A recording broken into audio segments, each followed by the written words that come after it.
Orleans, Louisiana. It's the 2018 All-State Sugar Bowl LHSAA Prep Classic presented by the New Orleans Saints. Our third and final full day of coverage begins with the Division I championship matchup between the Catholic High Bears, the defending champs in Division I, and the John Curtis Patriots. It's a rematch of last year's state title game won by the Catholic High Bears 20-14.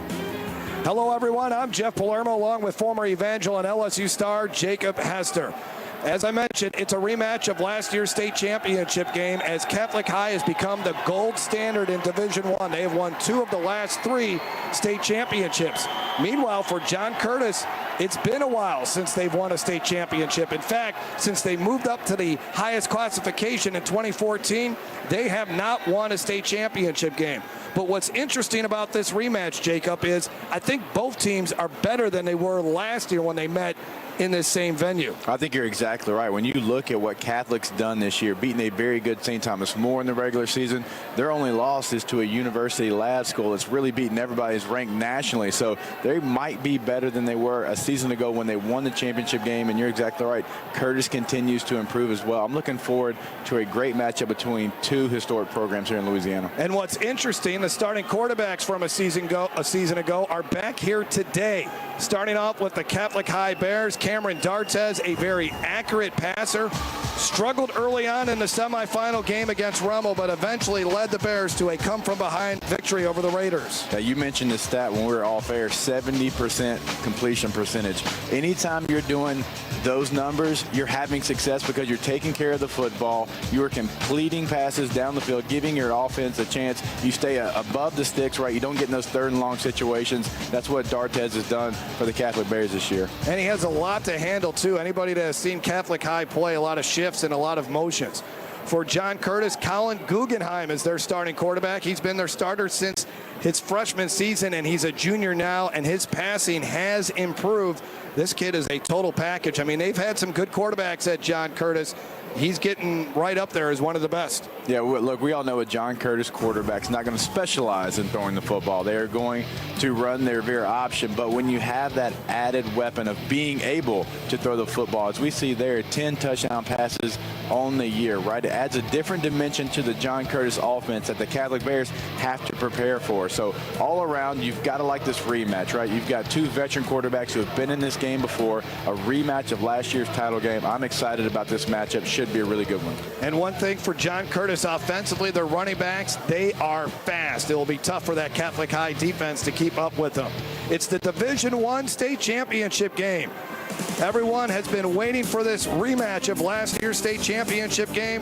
We'll kick it off when we come back here on CST.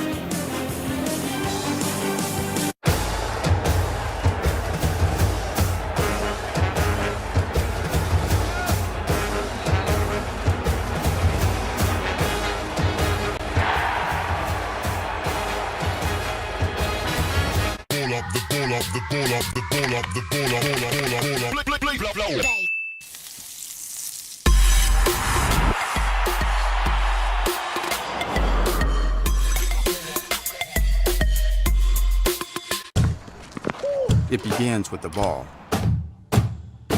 You see, a ball is not just leather and rubber.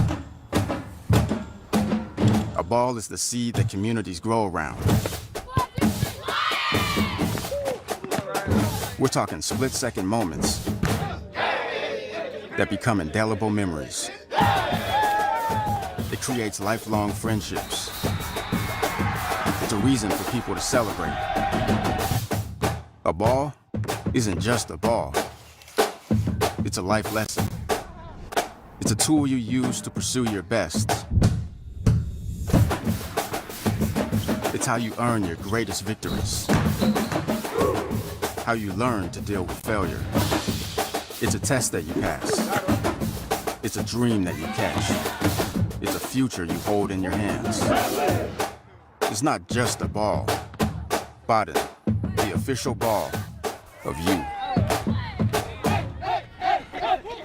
Create fun and affordable memories for the entire family with the Pierre's Party Pack presented by Adventure Quest Laser Tag. Pelicans ticket packages are available for select home games and include 4 tickets, combo meals, an on-court free throw experience, and $60 in Adventure Quest Laser Tag gift cards. Our next Pierre's Party Pack night is Sunday, December 16th against the Miami Heat, with packages starting as low as $75. For more information on how you can do it big with the family, visit pelicans.com today.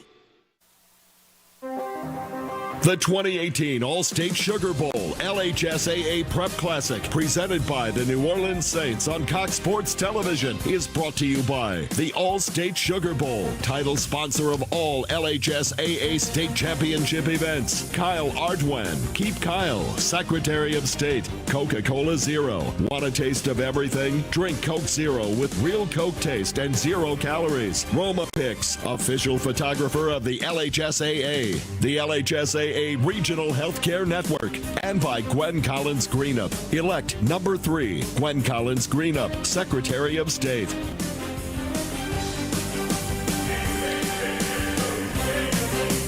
Moments away from kickoff in the Division I state championship game between the Catholic High Bears of Baton Rouge and the John Curtis Christian Patriots. John Curtis, the number 1 seed, Catholic High, the number 2 seed. For more on this matchup, the third member of our broadcast team, Carly McCord. Carly? Thanks, Jeff. Well, Catholic's head coach Gabe Fertitta said the key to this matchup isn't really just doing those cliche things really well, like taking care of the ball and making those big stops on defense, but it's more about winning the field position. He said we need to move the ball offensively, and more than anything, we need to end some of those plays with a good punt or that made field goal or the made PAT. He said you got to win the field position in order to beat John Curtis, and he says if they can do that, they'll have that success early. Jeff? Thanks a lot, Carly. Gabe Fertitta, only in his second season as the head coach of the Bears. He's trying to go 2 for 2 when it comes to state championships, just 36 years old. And he knows he's in a very fortunate spot to be coaching here at Catholic High, and he's done a great job taking over for a legendary head coach in Dale Weiner.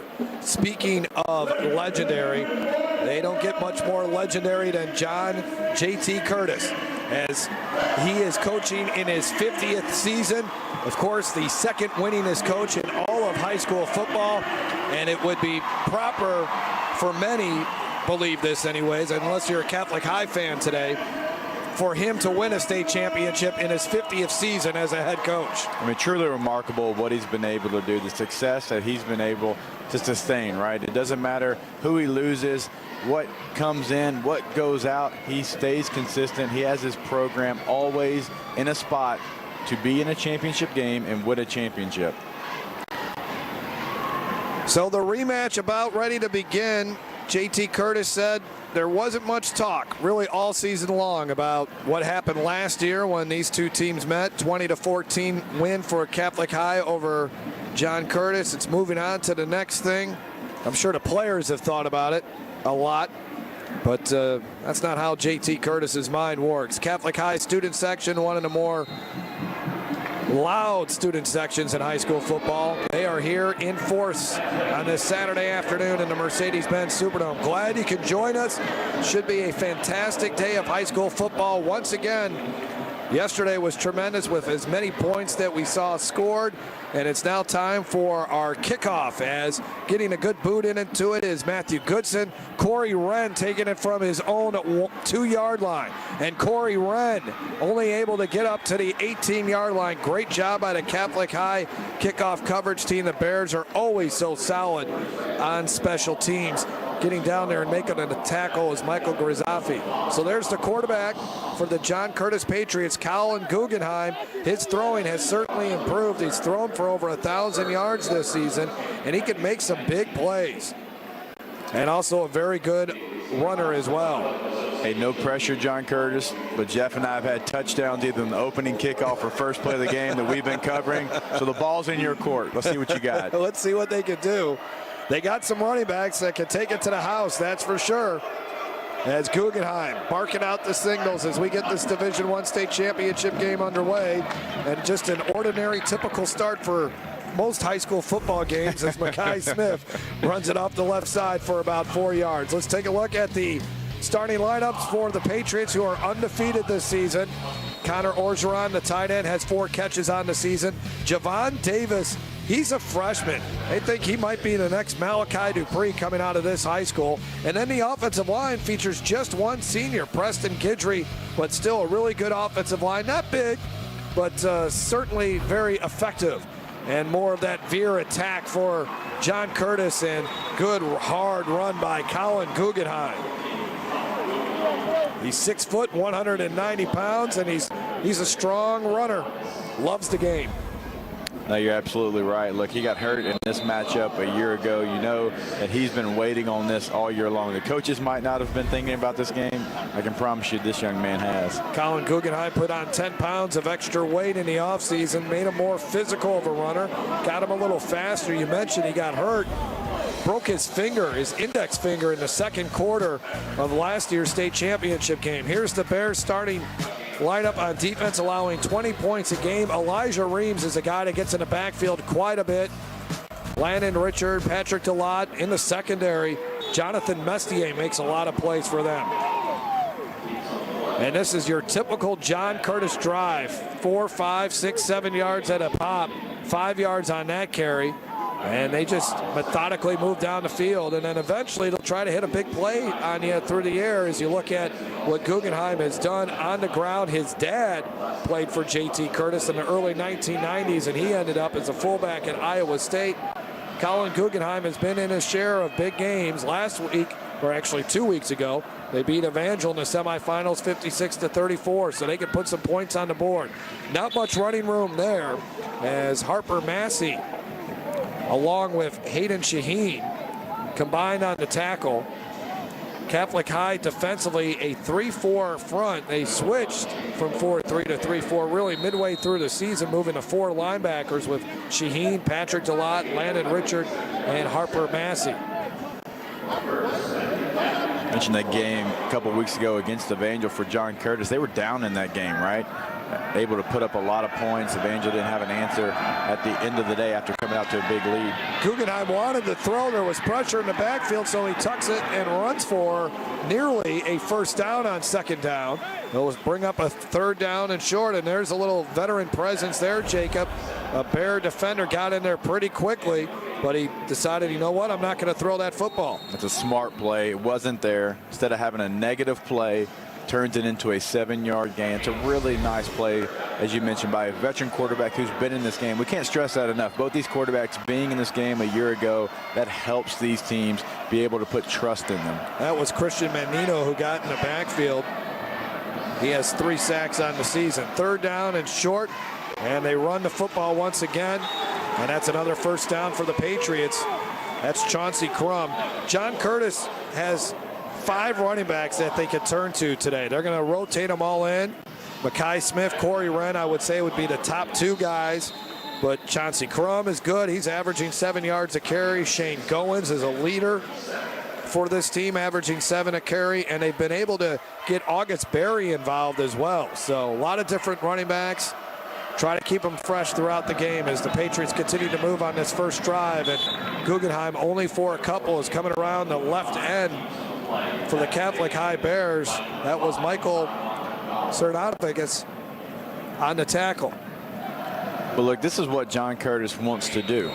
It might not be the most sexy offense, but gaining 3 yards on first down, you know, picking up 5 on second down, creating a 3rd and short situation. That's where they live. That's where they're comfortable. That's actually Tywan McDowell on the tackle. Second down and 7. McDowell, 31 tackles on the year. Guggenheim around the left end. He's got the first down.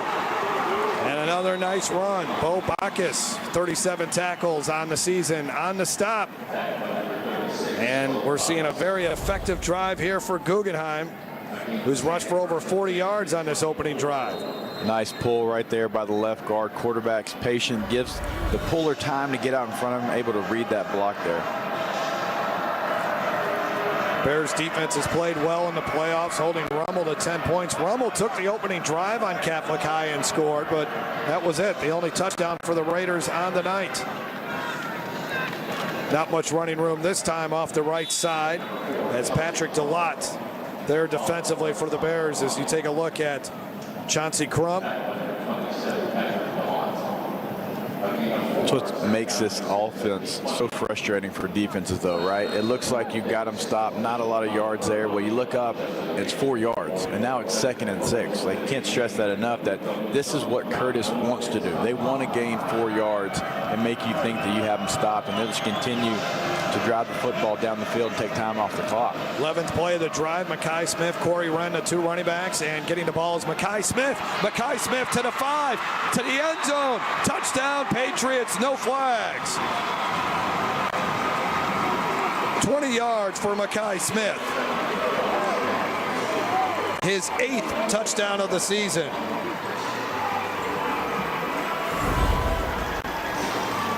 A little bit of misdirection play. Quarterback, running back go one way. Hand it going the other way in the opposite direction. Get the linebacker's eyes off of the play side running back. Really nice play call there by John Curtis. He has really stepped up his game, has Mekhi Smith, the senior, taking advantage of the opportunity to get a chance to carry the football quite a bit. There's a whistle before the PAT. Prior to the snap, we got encroachment. Number 5 white. Half the distance, we played first down. That's on Tywin McDowell, as Verlin Carter is our referee. Our officiating crew is from Monroe. And lining up for the extra point is Austin McCready. He's 43 of 48 on extra points this season.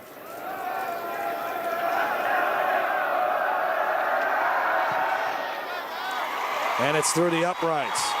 Great start to the football game for John Curtis as they get on top early in this one. 7-0. The Patriots and this Veer attack rolling early inside the Mercedes-Benz Superdome. We'll be back after this on CST.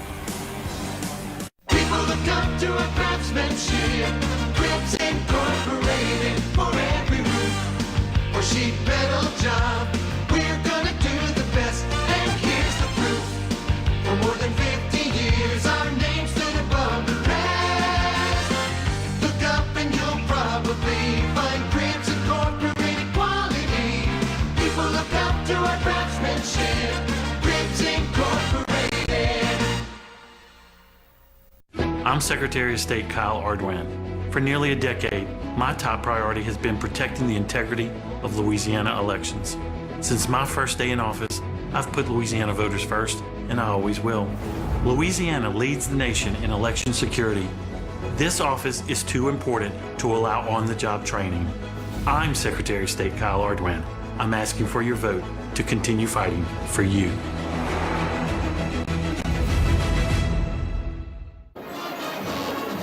Jeff, as we come back in here, we mentioned getting the linebackers' eyes to go where they think John Curtis's offense is going to run the football. As we see here, linebacker 27 right here, he sees motion here from the quarterback. He takes a step, gets his eyes in the backfield. What that allows to do is the guard, Drake, is going to get that leverage on him because he takes that misstep because his eyes are in the backfield and he's too late to recover. As we play through here, anytime you take those 2 steps over to the play side, you get your eyes in the backfield. Well, that pulling guard that's coming around the other side already has leverage. As you saw, that Drake didn't even get much contact on him, but it was enough because of the 2 steps he took to the play side, right? He thought it was going to go into the field. Instead, it goes to the boundary. Really nice play call there by John Curtis. We'll see what kind of adjustments Catholic High defensive coordinator Deuce Harrison makes, as they lost 8 starters on that defense from a season ago. Here is the kick by Austin McCready, and it is going to be returned by Braden Morgan, and he gets tripped up at the 14-yard line. Great job by Brendan Wilcox to get down there and make the stop on a very dangerous return man in Braylon Morgan. Fits right offside the wedge there. Really nice job.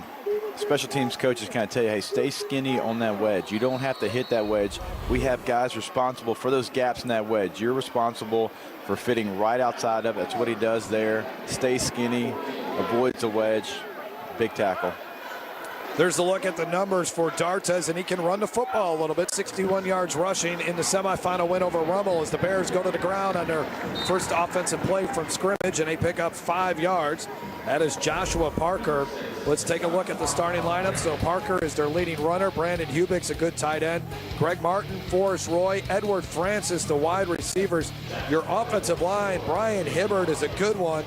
A junior, a 3-year starter there. And then you also have Hunter Chauncey, a senior at right tackle, and Truett Bankston is another senior at the other tackle. D'Artes in trouble, gets hammered. Jerk drilled by Joshua Valentine, his 8th sack of the season. A loss of 3.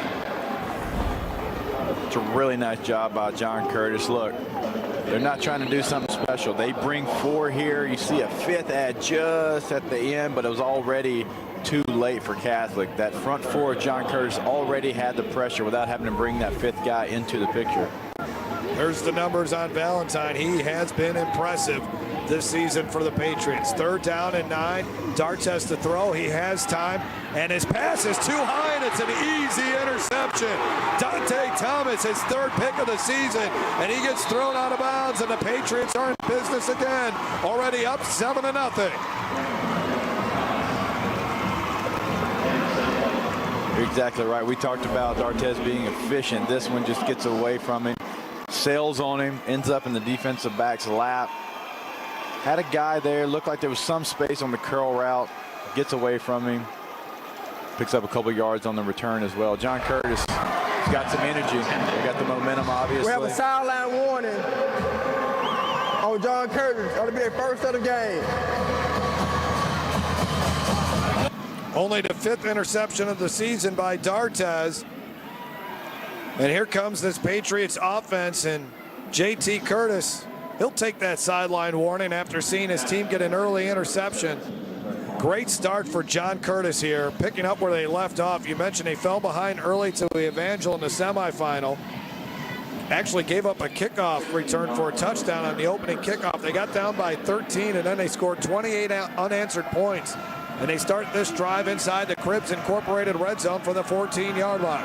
Guggenheim takes the snap. They run the option to the near side, and Guggenheim gets about 4. He was hit down on the play by the Bears' Jonathan Mestier. Let's go down to Carly.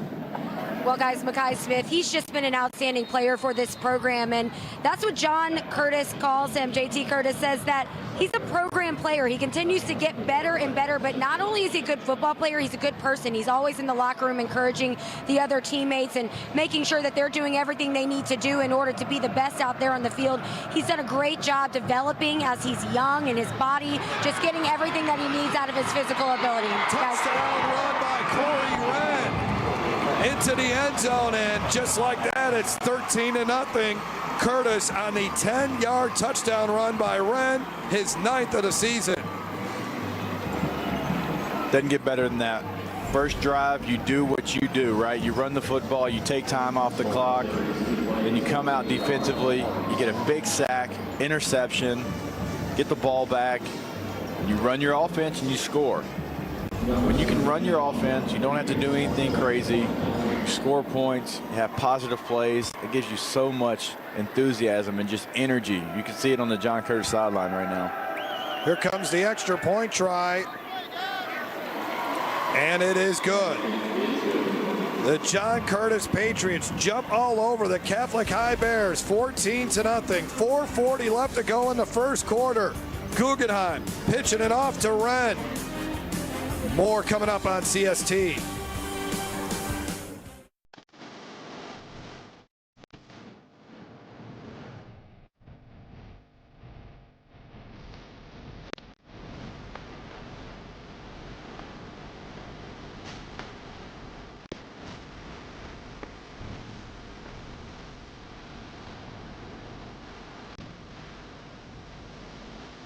Get your tickets now for the biggest game and the biggest New Year's party in New Orleans. For everything Sugar Bowl, go to allstatesugarbowl.org. Hello, I'm Eddie Bonine, Executive Director of the LHSAA. I'd like to thank our regional healthcare partners for supporting our schools and student athletes. Our regional healthcare partners provide first-class medical coverage for the student athletes of Louisiana as they compete in this year's state championship events. For more partnership information, go to LHSAA.org. Thanks again to all of these groups for partnering with the LHSAA.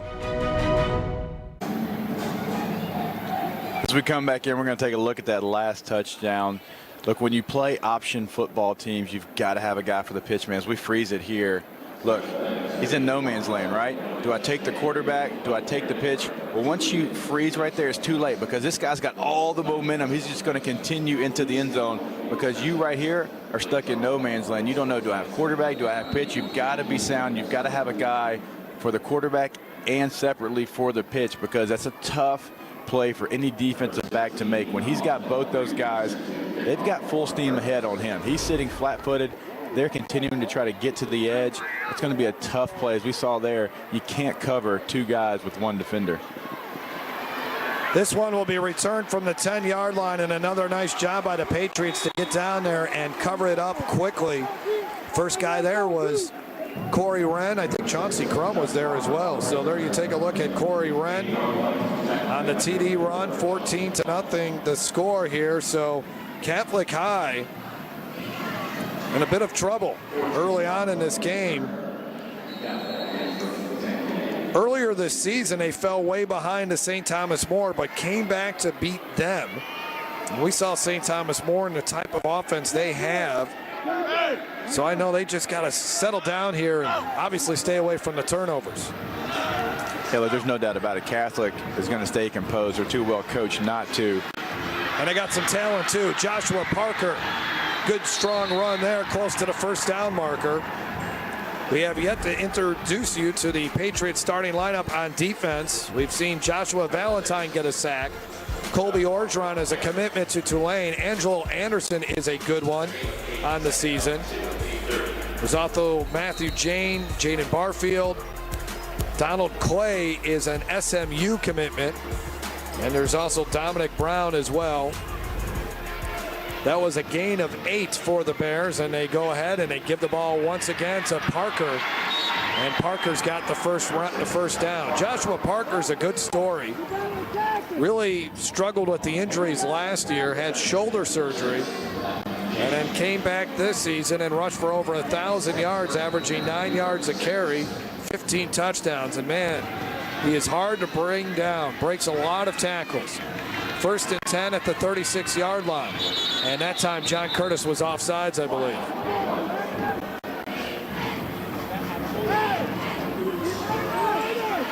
I think it's going to be a little bit different. Prior to the snap, we got encroachment. 92 red. 5-yard penalty. Main's first down. You mentioned the comeback against St. Thomas More. Remember, John Curtis is going to try to run that clock. So when you're Catholic, to get back in this game, you got to take advantage of any opportunities you can here. D'Artes barking out the signals. 3 wide receivers in this set. And D'Artes will keep it on the design run, but doesn't get very far at all, only a couple of yards. And he is brought down. Look at this guy here, Jacob. Alinus Noel, he's a sophomore. If we can get a look at number 92 again. 6'2", 295 pounds, 56 tackles on the year. That's a big kid. I think you're going to hear a lot more about him when the recruiting process really starts to heat up for him over the next couple of seasons. 2nd down and 3. A little bit more of Joshua Parker, and Parker's got the first down into Patriots territory. 9-yard run for Parker.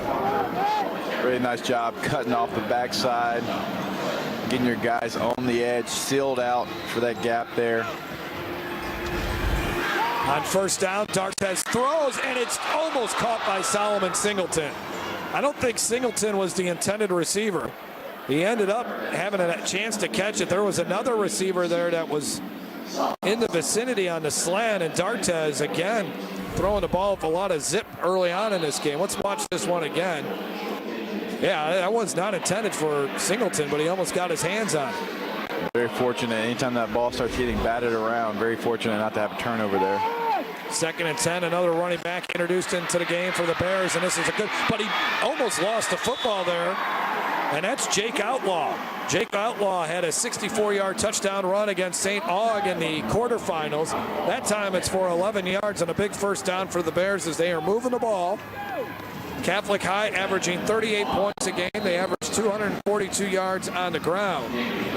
Does he jump Rainbolt from last night's game from Sterlington for the all-name team? I think he does. Jake Outlaw, that's a great name. He's a junior. He's kind of their closer, Jacob. They bring him in the 4th quarter a lot, and he'll milk the rest of the clock down. D'Artes running the football once again. We talked about Colin Guggenheim's injury last year in the state championship game. D'Artes, he was all kind of banged up last season, and then finally got healthy in that playoff run for Catholic High, and he was a difference maker for the Bears. Last year, Catholic High started off their playoff run by beating Shaw, then they defeated St. Aug in the quarterfinals, went up to Shreveport and beat Jacob Hester's Evangel team, and then came back down to New Orleans to win the state championship. D'Artes winds up, throws, caught at the goal line, down at the 1-yard line. Thought he was in, but the officials say no. That's Gregory Martin, one of their big play receivers, 32 yards. That's the 19th catch of the season for their silent star, Gregory Martin. Like we mentioned, it, Catholic's not going to be fazed by being down 14. You see it again here. They've been here, done that before. They're going to stay composed. More movement on the line for the Patriots. Get John Curtis to jump off sides again there. Prior to the snap, we got encroachment on the defense. Number 97, half the distance, remains first down. D'Artes and Gregory Martin, these two have been playing catch since they were in elementary school. There's quite a combination between these two, and that was a heck of a grab in traffic there for Martin and able to hang on to it somehow. And I think the officials did get it right on the spot. Touchdown as Parker leaps into the end zone. And the Patriots give up a touchdown here, and JT Curtis knows he's in for a long day, as Catholic will not go away in this contest. That's a big answer, right? You go down 14, get the ball back, you put a nice drive together, you go down the field, do it running the football, make a big pass play there, you finish it off with a dive over the pile. No, JT Curtis, he knew this Catholic Bear team wasn't going to go away just because they were down 14 points. 16 touchdowns rushing on the season for Joshua Parker, as he has 5 carries for 28 yards. Let's look back at last year's 2017 Division I state championship game. The Bears fired up, trying to win their 2nd title in 3 years. Cameron D'Artes over the middle to Austin Hood as he breaks the tackle, and he's off to the races, outrunning everyone. And this Colin Guggenheim playing with the broken index finger, just couldn't get much on it. Patrick Mensah, the interception, that clinched the victory in a very emotional moment for Gabe Fertitta and his special teams coach, Eric Held, as the Bears win their 2nd title in 3 years, knocking off John Curtis 20-14. JT Curtis said his team last year went about as far as they could, he thought. They were really banged up by the time they got to the championship game, taking nothing away from what Catholic High did in that contest, but he thought they got as much as they could out of that team. This year, with John Curtis being undefeated, the #1 seed, I think, you know, JT's not someone that talks about championships too much. If you ever ask him about the number of championships they've won or this drought they're on, he doesn't really speak about not winning championships or how many championships he's won, but I would think deep down inside, man, he would really love to get this one. This one is in the end zone for a touchback. Down to the field at Carly McCord. Before that last touchdown drive for Catholic, Coach Fertitta looked at his guys on the sideline. He said, go out there and respond. You're in control now. You got to go out there and make up for what we did wrong in the beginning of this game. Go out there and do your job. They did just that, Jeff. They certainly did. And now they got John Curtis starting this drive at their own 20-yard line after the 1-yard touchdown run by Parker. A 9-play, 78-yard drive, really flawless that time for the Catholic High Bears. Catholic giving up 317 yards a game in offense. But this Patriots offense has been tough. Catholic High 12-0. Beat Bishop Lynch High School from the Dallas area 21-14. Also a win over Warren Easton. And nice pitch here, and this is going to be a big play. Corey Wren, here's that Patriot speed. Forget about it. Touchdown, John Curtis, just like that. Wow. I told you, Jacob, these guys are fast in the backfield. I'll tell you what. When you look at this play call, this play design, extremely well done, right? Sometimes a veer option can make you fall asleep as a defender. There's so many different ways to get the ball in playmakers' hands. You see a reverse out option here, and you mentioned it. Once these Curtis running backs get on the edge, they are gone. They have track speed. You saw it there. Nice play call, better execution, touchdown Patriots. Corey Wren has a 94-yard touchdown run this season. That one was for 80. And I didn't know if we would have a third consecutive game with 100 points scored between the two teams, but we're on pace for it here in the Division I state championship game, as Wren has found the end zone twice now. And he's got 10 touchdowns on the season. There was a crushing block there, too, by Javon Davis, number 18, for John Curtis, the freshman, helping out in the run game. It's so tough when you're playing the option. Everybody's got responsibilities. And anytime you run a reversed out option, you think it's all coming here, right? You think everything's coming this direction. Well, the quarterback reverses out. And what does that do? Everybody here that thinks they have responsibilities, well, it actually changes. Now it goes to you have the responsibilities, and you've got to play really sound football. Too many guys taking steps in the wrong direction. What does that do? Well, it changes everybody's responsibility, because now, we mentioned on the last touchdown, the offense has all the momentum. You're playing flat-footed, you're going in the wrong direction, and you can't recover. When guys have track speed, like we've mentioned in Curtis's running backs, anytime you are flat-footed, they're going to run right past you. And so reverse option, you think it's going to go one way, you take too many steps, right? You get your eyes in the backfield, and all of a sudden here comes the Curtis offense, and they're on top of you, and then it's too late. Now the Bears have to respond once again. Austin McCready has it teed up.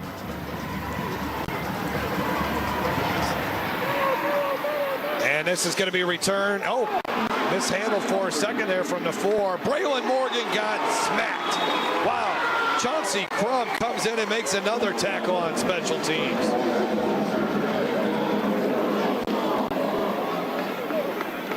Watch this one again, and Curtis has been outstanding on kickoff coverage today. It's 2 times 2 big plays. Obviously, drop the kickoff, slows everything down. What that does is the wedge gets out in front of you, because they're expecting you to catch the kick.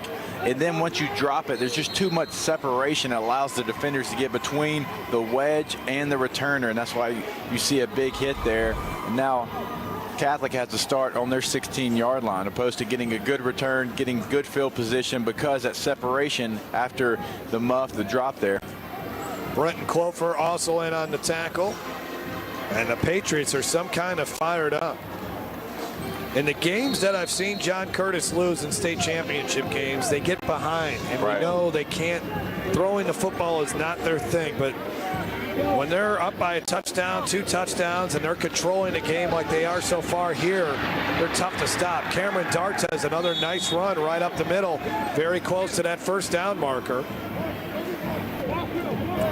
When John Curtis can dictate the game, when they can run their offense, when they can have that time of possession swing their way, that's when they're dominant. That's when they're tough to beat, and that's what they're doing here today so far in the first quarter.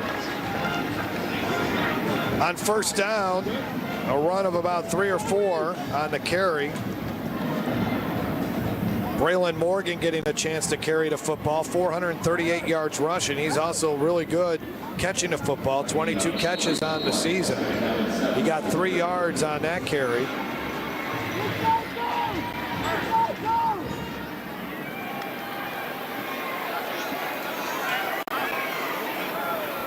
Patriots bring an extra man up. It looks like they might bring 5. Instead, they rush 4, and the pass is complete. Forrest Roy, and that's enough for another first down. Donald Clay, Dante Thomas there on the stop for the Patriots. Good group of receivers here for Catholic High and Gabe Fertia. Roy's got great hands, makes a lot of clutch plays.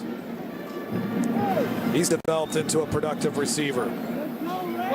Always where he's supposed to be is Forrest Roy.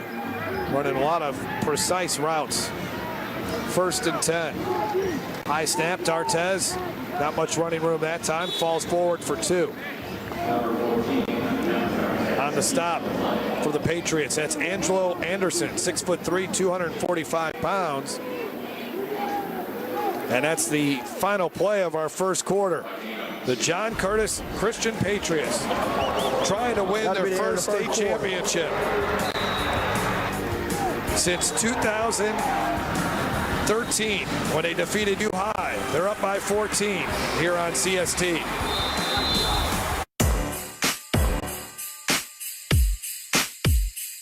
Bring all the gifts for under the tree. And while you're at it, bring the tree. Ford F-150. Best in class payload. Best in class towing. Built for the holidays. Right now, get an F-150 with 0% financing for 72 months and make no payments for 90 days. Only at your Southern Quality Ford dealer.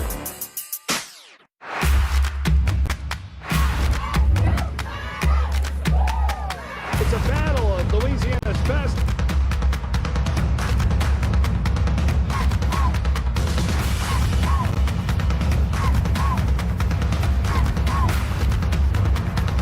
Nobody's going to catch him.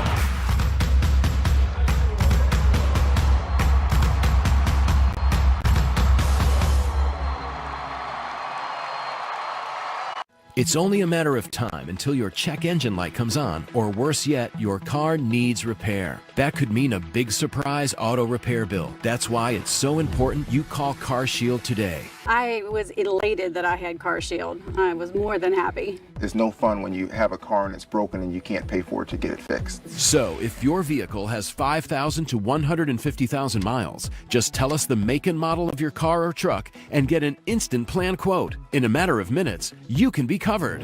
My experience with CarShield is that they absolutely come through every time I need them. If my car breaks down, I can count on CarShield to cover it for me. CarShield definitely has my back. Now it's the time to make the smart choice and protect yourself from sky-high auto repair bills. Call now for a free and instant protection plan quote. It's only a matter of time until repairs are needed, and once your car breaks down, it's too late. Call 1-800-437-9906. Get covered today. Today's state championship telecast is being brought to you in part by Kyle Ardwan. Keep Kyle, Secretary of State. Back at the Mercedes-Benz Superdome, Jeff Palermo, Jacob Hester, Carly McCord as we begin the second quarter of the Division I state championship game. John Curtis is in a zone offensively right now. 175 yards rushing. Corey Wren, 2 carries for 90 yards. Guggenheim has rushed for 47 yards. They have yet to try a pass, but they don't need to when you're rushing the football for 175 yards. Cameron D'Artez, 2 for 4 for 40 yards and an interception for the Bears. The starting quarterback, he has 15 yards on 5 carries.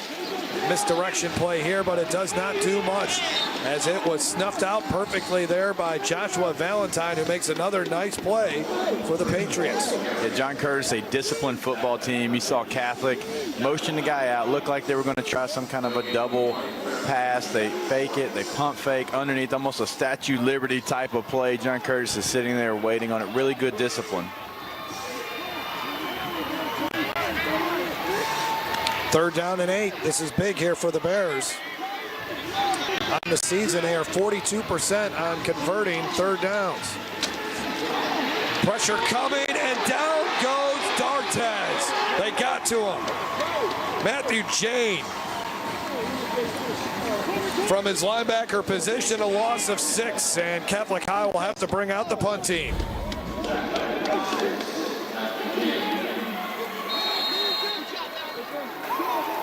Just got him by the jersey.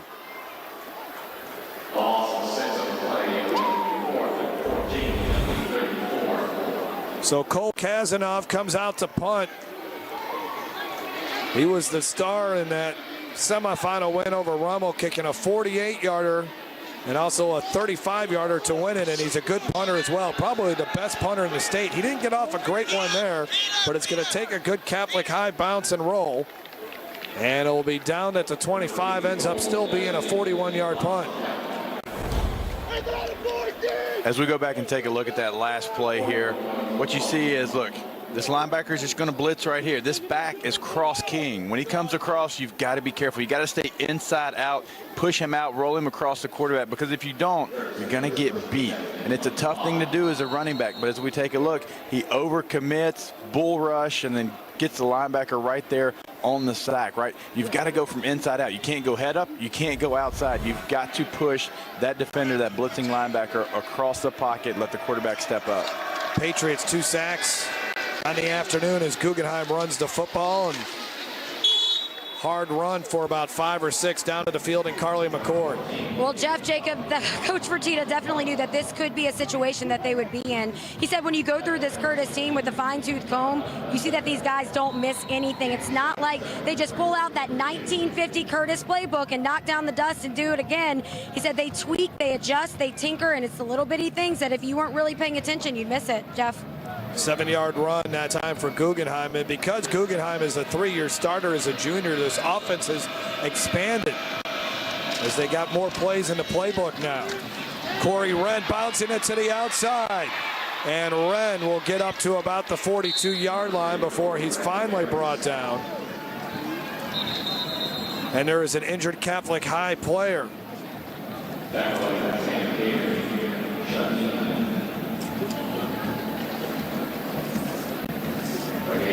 Bo Bacchus slow to get up here, and as soon as the training staff gets there, he finally is able to muster the energy and strength to get up and jog off the field.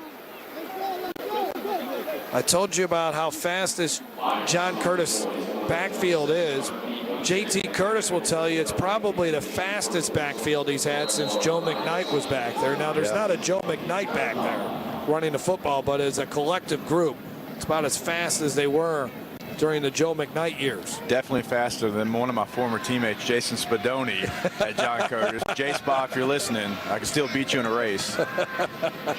1st and 10 from the 42.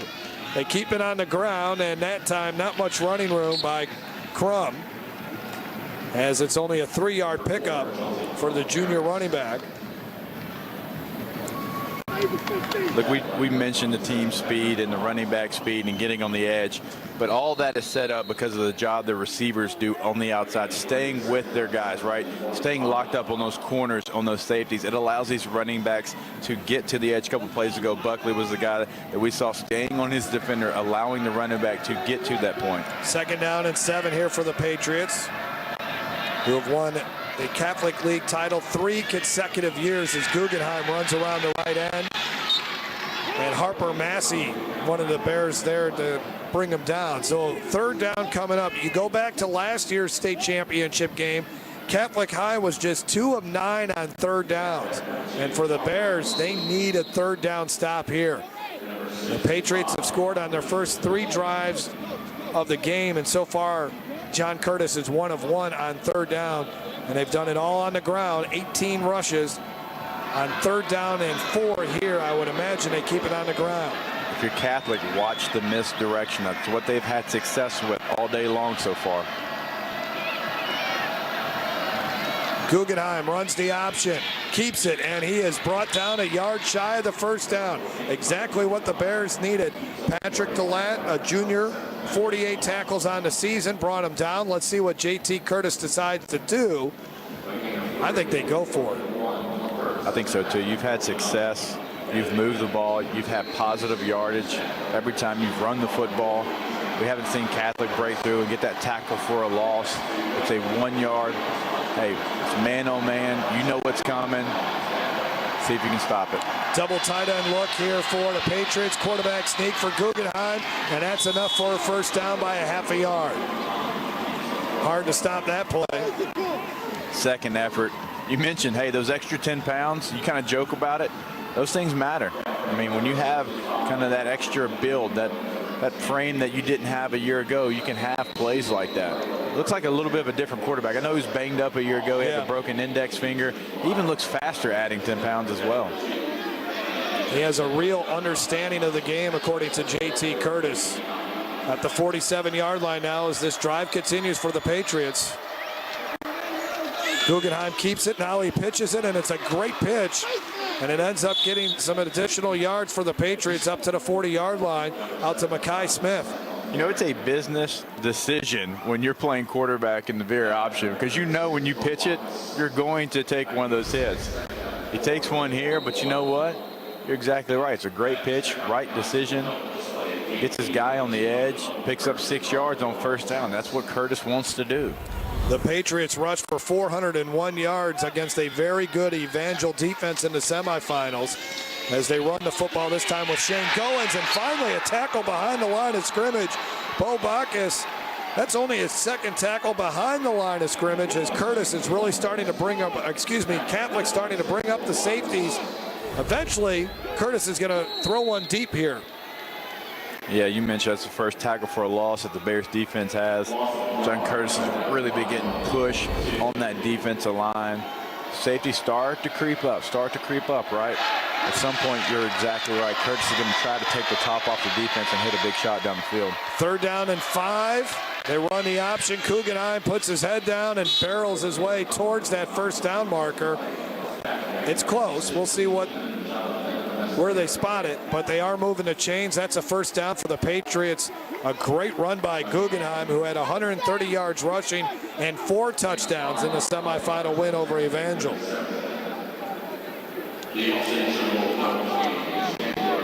Well, Catholic High at least showing a little bit more resistance defensively on this drive, but the Patriots still executing at a very high rate. There you look at the numbers there for Guggenheim, who may have played his best game in a John Curtis uniform in that semifinal win. A shifty run here for Mekhi Smith, who gets about 6 yards. He can run on the inside, he can run on the outside. He's developed his body, has Mekhi Smith, a program guy, one of these guys for John Curtis who has to kind of wait his turn before he becomes the featured back. And he's got 37 yards rushing on 4 carries here this afternoon.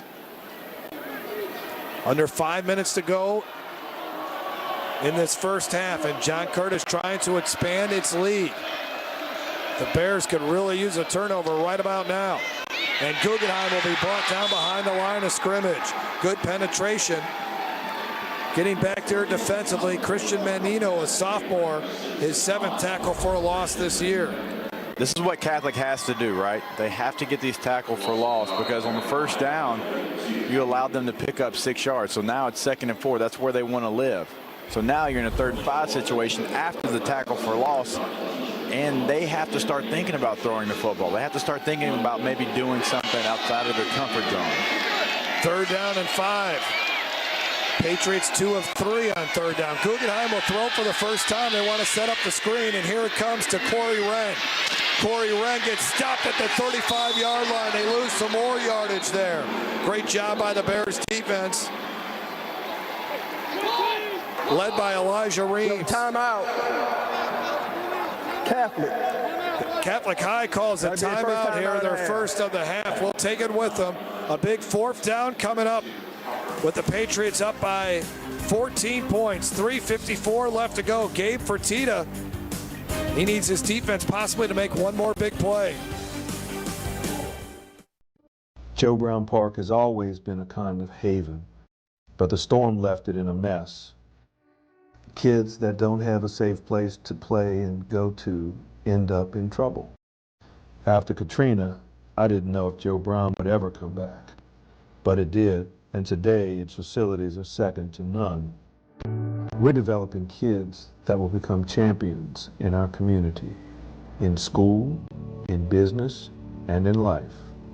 Coaching basketball is a lot of hard work and a lot of long hours. You put on many different hats. You're a teacher, you're a coach, you're a counselor, you're just everything. And I love my players. I like to see them win and lose and we, cry and just get back up and fight. And there is no ultimate outcome to shoot for. It would just be playing a game. Athletics and sports is more than just basketball. It's more than just a game. It's a part of life. 12-play, 38-yard drive, 40-yard drive, I should say, has stalled here for John Curtis, and they have brought the punt team on, even though they are on the plus side of the field, the 35-yard line. The drive has taken 6 minutes and 34 seconds off the clock. And handling the punting is McCready. A high end-over-end punt and a fair catch called at the 15-yard line. A push at the end there. The Catholic fans wanted interference, just a 20-yard punt as it was handled by Jonathan Mestier. We'll take another timeout here, and then the Bears will have the football. When we come back, this is the Division I state championship game on CST.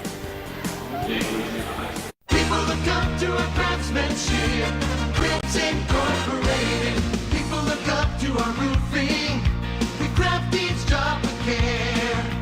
Shingles, metal, slate, or tile, the quality's beyond compare. Raise your standards, set them high. You choose Cribs, and here is why. People look up to our craftsmanship, Cribs Incorporated. Greetings, I'm Gwen Collins Greenup, the people's candidate for Louisiana Secretary of State. My experience, dedication, and commitment to returning integrity and ethics to the Office of Secretary of State means I'm ready to hit the ground running from day one.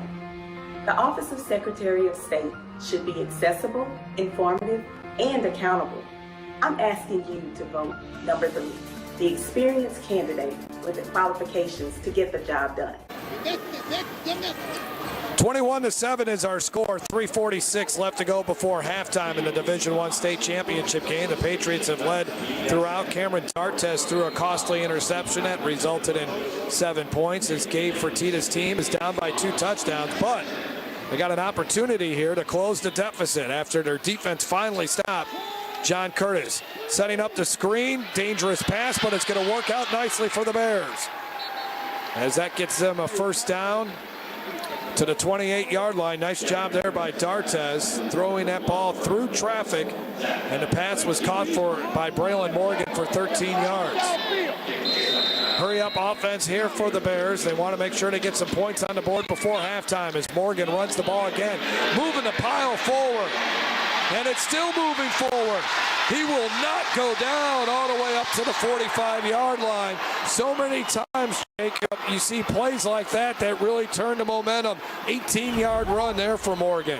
No, you're exactly right. Look, it started getting Curtis off the field, making them punt the football. You get it back, you throw a screen, you have a play like this, right? When you drag the entire defense for 10 yards, you heard the crowd get back into it for Catholic. Joseph Alexander was pushing that pile forward, the offensive lineman for the Bears, who is a junior, and he'll be a major college prospect as a senior. Back to Joshua Parker, who hasn't really gotten it going just yet for Parker. But still a productive play on first down. Under 3 minutes to go in this first half. 7 carries for 30 yards for Parker. I got 3 there. I like the game plan from Catholic, realizing, look, you've got time, you've got timeouts. Don't just come out here and be pass happy. Run your offense. Continue to move the ball downfield with your offense and not try to play outside of yourself or make yourself one-dimensional. 4 wide receivers here for the Bears. D'Artes wanted to throw it, wasn't there. Now he lofts one towards the sidelines, and it's incomplete. Great coverage there by Donald Clay. An outstanding defensive back, one of the best in the New Orleans area. He was all over the intended receiver, who I believe was Gregory Martin, and it was. Really nice here from Clay. Good discipline. They tried to fake the now screen with the blocker going down the sideline there. Tried to get one over the top of John Curtis. Everybody stays home. Nice disciplined defense there. Big third down coming up here for the Bears. 3rd and 8, and D'Artes going the wrong way. Now throws. It's caught, and the receiver is sandwiched by 2 defenders, well shy of the first down. Dante Thomas, one of the defenders there to bring him down, only a gain of 2. Let's see what Gabe Fertitta does. There's only so many possessions in a game for Catholic High. It's 4th down and 5.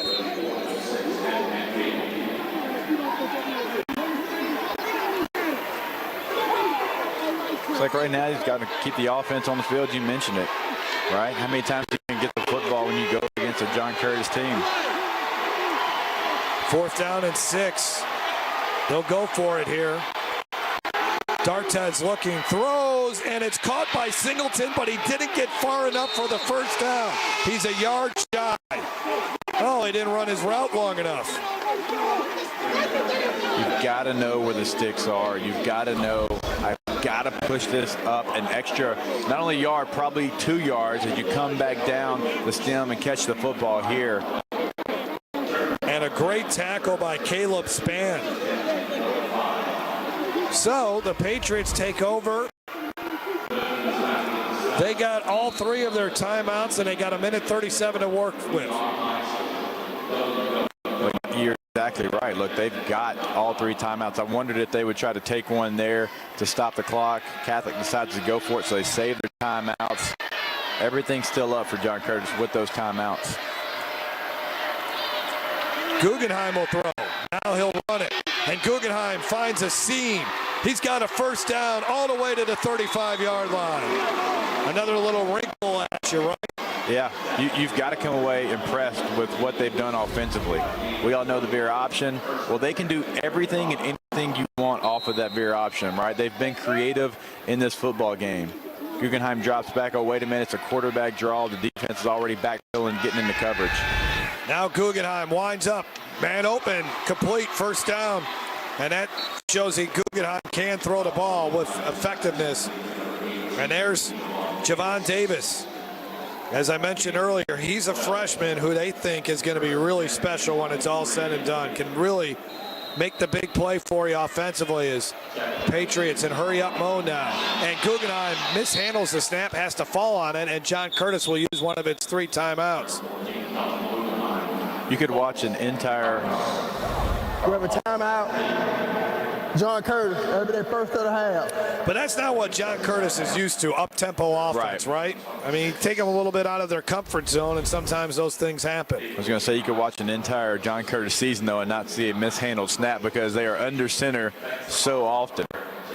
Time to take a look at the road to the Dome for the top-seeded John Curtis Patriots, brought to you by your Southern Quality Ford dealers. They had to buy in the first round. And then they defeated Jesuit 27-14 as Guggenheim threw 2 touchdown passes in that game. Patriots committed 15 penalties in that contest, and they did not have Corey Wren, who was out with the flu. And then we've talked a little bit about already the semifinal game over Evangel, where Guggenheim was 5 of 6 for 128 yards in that contest. Davis had a 44-yard touchdown catch. Joe Taylor also had a 52-yard touchdown catch. So John Curtis can make some things happen through the air.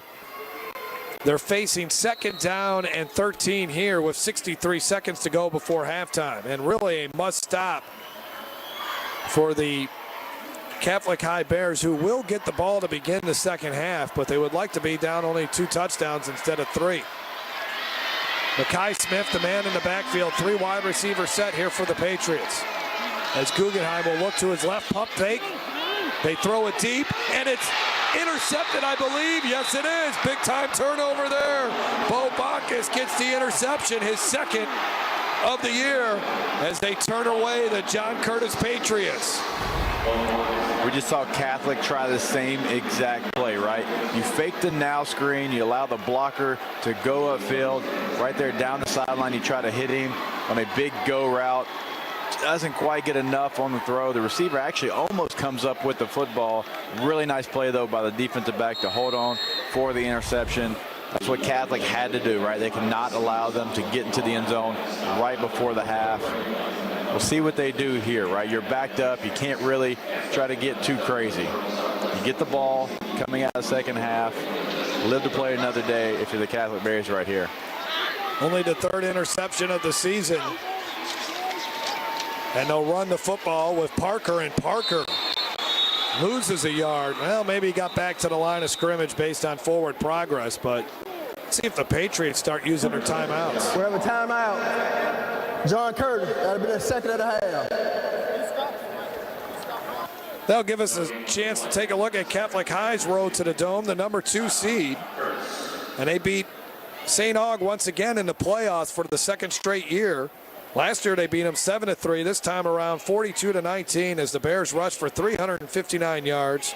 Had a lot of big plays in that game. D'Artes only threw it 7 times but had 2 touchdown passes. And then a outstanding football game on Thanksgiving weekend where they beat Rummel at Memorial Stadium in Baton Rouge, 13-10. Cole Kazanov, the 35-yard game-winning field goal with 7 seconds left. D'Artes got off to a slow start in that game, failed to complete a pass in the first quarter, but eventually threw for 115 yards. Solomon Singleton, a big touchdown catch to tie the game as Gabe Fertitta's team able to get to the state championship game for the 3rd time in 4 years, but the first time they didn't have to go through Shreveport to get there. Their last 2 times that they've won a state title, they won on the road at Evangel in the semifinals to get to the state championship game. D'Artes standing in his own end zone here on this 2nd down and 10 play, and he'll just run it. And D'Artes maybe a yard, that's about it. Jaden Barfield filling that hole from his linebacker position.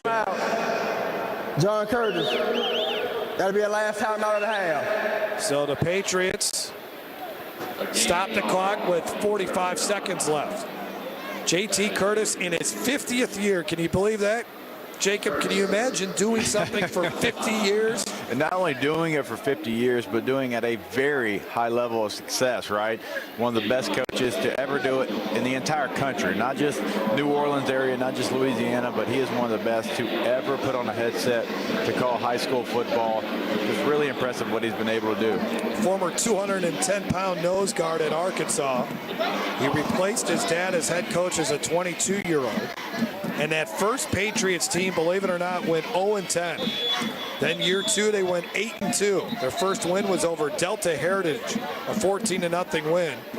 And in 42 years, they've won 26 state championships on the field. Their last state title in 2013 against U-High was taken away from them as a result of an LHSAA ruling. But they've won at least 10 games except 1 time since 1975. And 1974, Jacob, was the last time they've lost back-to-back games. I could go on and on and on, but we got to go back to the field here. 3rd down and 9. They run it, and they'll get them a few yards. And now let's watch the clock. When do they start the play clock here? You got 34 on the clock. Will they have to run another play? The officials and the John Curtis coaches are upset. They thought that play should have started, so they will. I mean, there's like a half a second here.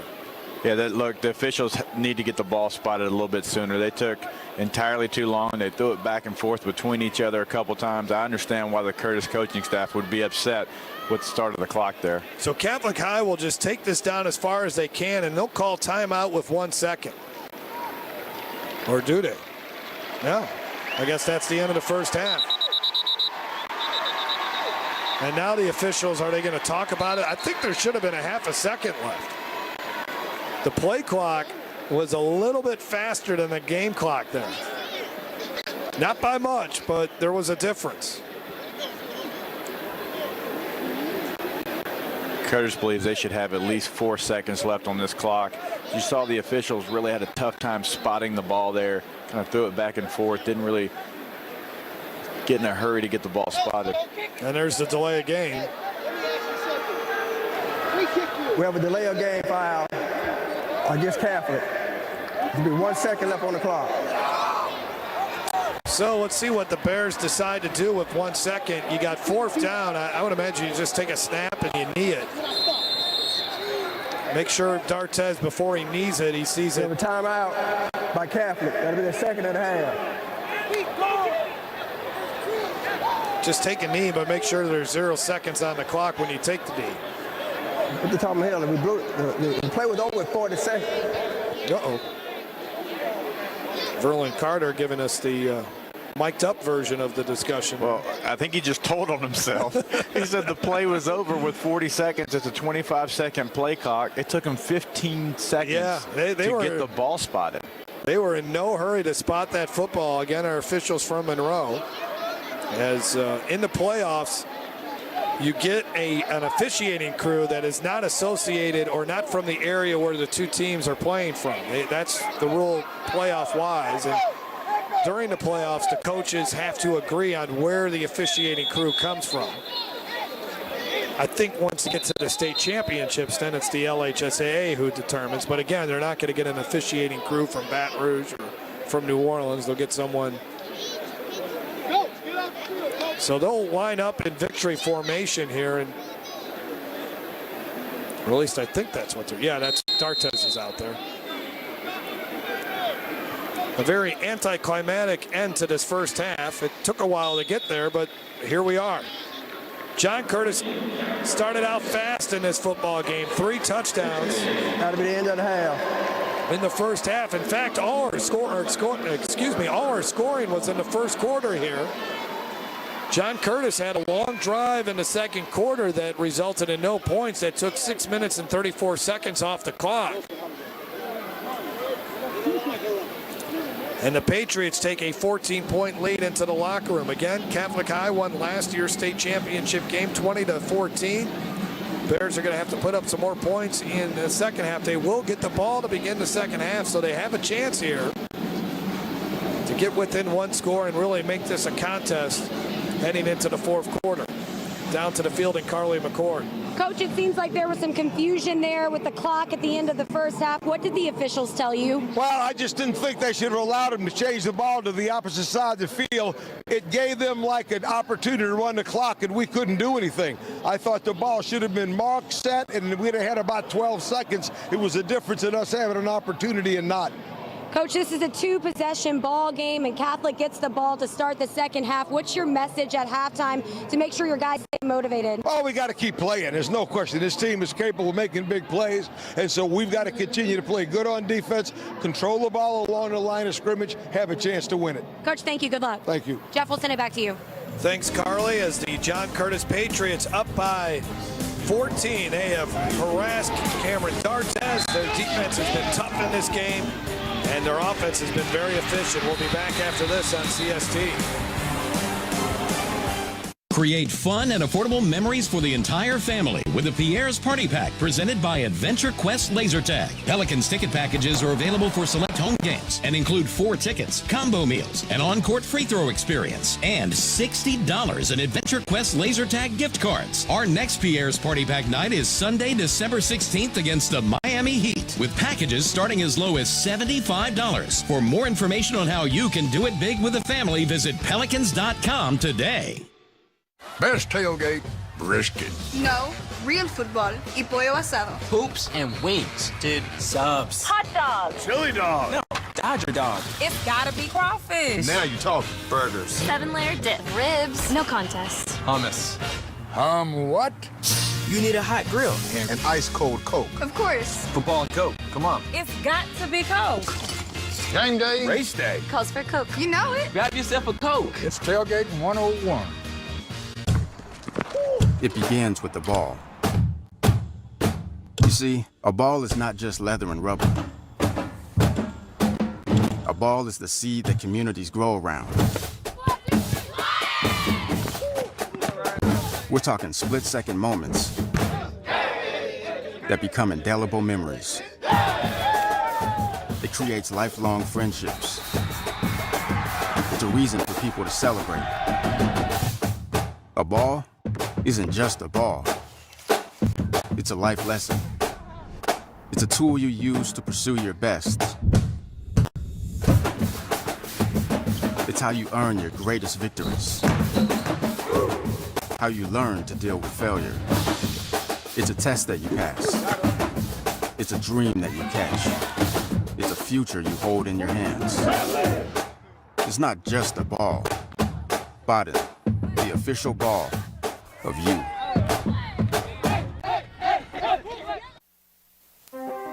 The 2018 All-State Sugar Bowl LHSAA Prep Classic, presented by the New Orleans Saints on Cox Sports Television, is brought to you by Wendy's, kickoff sponsor of the Prep Classic. Well, welcome back to the Mercedes-Benz Superdome, where John Curtis leads Catholic High 21-7 at the half. And I have the pleasure of being joined by both principals for both of these fine schools at John Curtis, Debbie Utzler, and then Lisa Harvey at Catholic. First and foremost, congratulations for both of your schools getting back here to the Dome in this matchup again. And I want to start there. I know football is a big part of both of your schools. Talk about how it really brings you all together as a student body. Well, I hope you can see how many fans that we have here. Bear Nation is here in full force, and it's just a great opportunity for us to support our players, our band, our dance team, and brings us together as a family. And at John Curtis, football is a huge staple there. Talk about how it brings you all together. Well, we start from the tiny twos and go all the way to the 12th grade. So we had our big pep rally on Thursday, and we had everybody from kindergarten through 12th. All of our alumni and parents were there. It was a great time for everyone. And I know, obviously, these kids aren't just athletes. They're students, too. Academics are very important at both of your schools. Talk about what you all are doing in the classroom and how you instill that faith-based education within them. Right. Well, Catholic was started in Baton Rouge in 1894 by the Brothers of the Sacred Heart, and their mission is really what we do every single day. And so while we'll have our students that are athletes, but we also have our band and choir that did their Christmas concert last night. Just this week, we were really honored to have Congressman Garrett Graves come, and we had 3 of our student teams that placed in the Congressional App Challenge. They get to go to Washington, D.C., and in fact, one of our teams placed first. So not only are they excelling in the classroom, but they're also performing in the band, the choir, athletics, and just really well-rounded holistic formation is what we're all about. Outstanding, and I know that you all are doing big things in the classroom and within the community as well. Can you tell us about it? We are a STEM school, but we're also very heavily dedicated and committed to the arts. We have a full-time band, an art program, and our theater program. So we start at Tiny Twos, and we're doing library, we're doing Spanish, and we continue that on through our high school. We are with LSU dual enrollment, so our kids get to earn college credit. And I know, being those Christian-based schools, that you all really instill community service within your students. I know that's really important, that they get out there and do things in the community, especially the athletes and those in those special programs that you were just talking about. Talk about what you all are doing in the community. Well, we're having an emergency fund food drive next week for our food bank, which has a tremendous shortage because of the disasters across the country. But we just this past fall, we had our 3rd Habitat bill that Catholic High does itself. We do the fundraising for it, and then all of our students, including our teams, every part of our school is involved, and we're out there building the house. And so in January, our new homeowners are going to be able to be presented with their house, and we're going to all be there to support them. And your community service, I know that your school is very involved. Talk about it. We just finished our big Samaritan purse. We sent 465 shoe boxes, raised $9 per box, so we did not have to send any money from school. It was all donated through our children. They participated in that. Right now, our Interact Club is involved with the Children's Hospital Toy Drive. Well, that's outstanding, the things that you all are doing. Thank you for sharing it with us. We appreciate your time, and good luck to your schools. When we come back, there's going to be more football from the LHSAA Football Prep Classic here from the Mercedes-Benz Superdome on Cox Sports Television.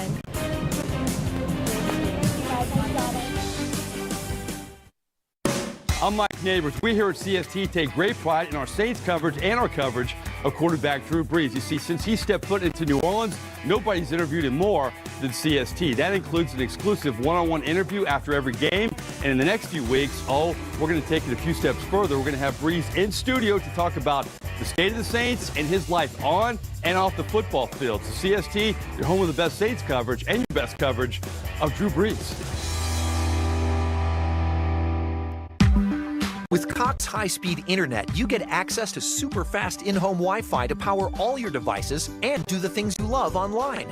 And now, when you're traveling, you have free access to the nation's largest Wi-Fi network with over 500,000 hotspots, so you can stay connected in places such as New York City, Los Angeles, Washington, D.C., Phoenix, and many more. Learn how with the Cox Discover More video series at cox.com/learn. So you decided to go to college. That's cool. So pop quiz. Which is a better way to earn your degree? Commute to college and fill your gas tank, get stuck in traffic, drive in bad weather, try to find a parking space, walk a half mile to class, or learn online at Independence University. In the park on a bench, on the beach on a towel, or on your couch with your kid, your campus is wherever you want it to be. You don't go to college. College goes to you. That's independence. That's Independence University. You schedule classes around your schedule. And all your supplies, including a brand new laptop and tablet, are included with tuition. At Independence U, you'll learn from professional instructors with real work experience. You'll get personal support in school and employment assistance when you graduate. Get your degree, but keep your life. That's independence. That's Independence University. So if you're really smart, you call now. Call 1-800-921-0563. Independence U for an independent you. Call 1-800-921-0563. Back at halftime of the Division I state championship game with the Patriots leading the Catholic High Bears 21-7. Very impressive performance by John Curtis in the first quarter. Jeff Palermo along with Lee Burkeen, publisher of Louisiana Football Magazine. You can go to lafootballmagazine.com. You can order your Louisiana Football Magazine, which comes out in August, and then there's also great player and coach profiles on the website. Colin Guggenheim running the offense very efficiently in the first quarter. He's a junior. He'll be back next season, but he'll be, I think before it's all said and done, he'll be one of the best quarterbacks ever to play at John Curtis. One of the toughest. I mean, this kid can take hits. He runs the option to the perfection. Danny Wimprine, you mentioned him early, former quarterback. I talked to him before the game. He's very similar to Danny, not as tall. Danny played for Memphis back when it was Memphis State. Now it's University of Memphis. Right. But Danny was one of the best and played arena ball. Curtis has had their share of good option quarterbacks. A lot of great players. Mike Stonebreaker, Notre Dame, Stephen Clark, tight end Texas. Reggie Dupard, the most famous, second to Heisman at SMU. And then Corey Wren is a running back. He is fast. Yes. What do you think of his college prospects? Man, they got so many backs. They lost 4 backs to graduation last year. Yeah. Both teams have new running backs. Catholic's got a whole new core running back. They have 4 of them. Crum is a good big back. So they rotate. Smith's their third back, and they're all underclassmen. That's scary for Louisiana. And then for Catholic High, Cameron D'Artez, I know he's been offered as a preferred walk-on at Tulane. What about maybe some other schools? I'm actually doing his highlight tape, so he's going to go to a good school. You know, he's different thrower than a lot of guys. He's a game manager, and a lot of coaches love that. He had that one pick. He'll come back and fight. Otherwise, it's a 14-14 game. Certainly. Next game will be the Class 4A state championship game between Edna Carr and Warren Easton.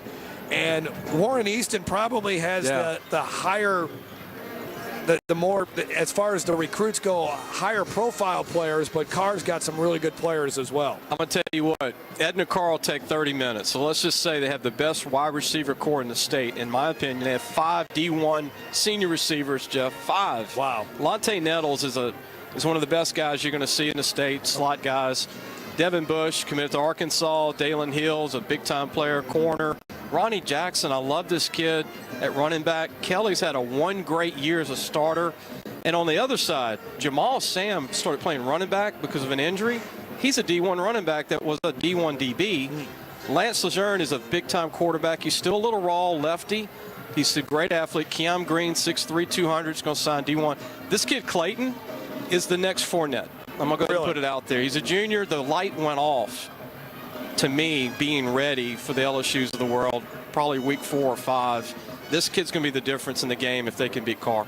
And LSU needs some cornerbacks. Chester Kimbrough, what do you think of him? Well, he's committed to Florida. That's a bad word, but let's see where he goes in the end. LSU might get back on him. Okay. All right. So Lee Burkeen with Louisiana Football Magazine. Go to lafootballmagazine.com. We're at halftime of the Division I state championship game. John Curtis leading Catholic High 21-7. More coming up as we'll take a look at our first half highlights after this. Hello, I'm Eddie Bonine, Executive Director of the LHSAA. I'd like to thank our regional healthcare partners for supporting our schools and student athletes. Our regional healthcare partners provide first-class medical coverage for the student athletes of Louisiana as they compete in this year's state championship events. For more partnership information, go to LHSAA.org. Thanks again to all of these groups for partnering with the LHSAA.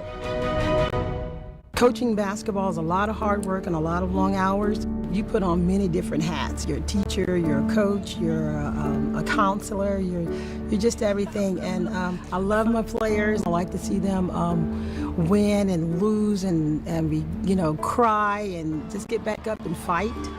And there is no ultimate outcome to shoot for. It would just be playing a game. Athletics and sports is more than just basketball. It's more than just a game. It's a part of life. I love my students. I knew I wanted to be a teacher all my life.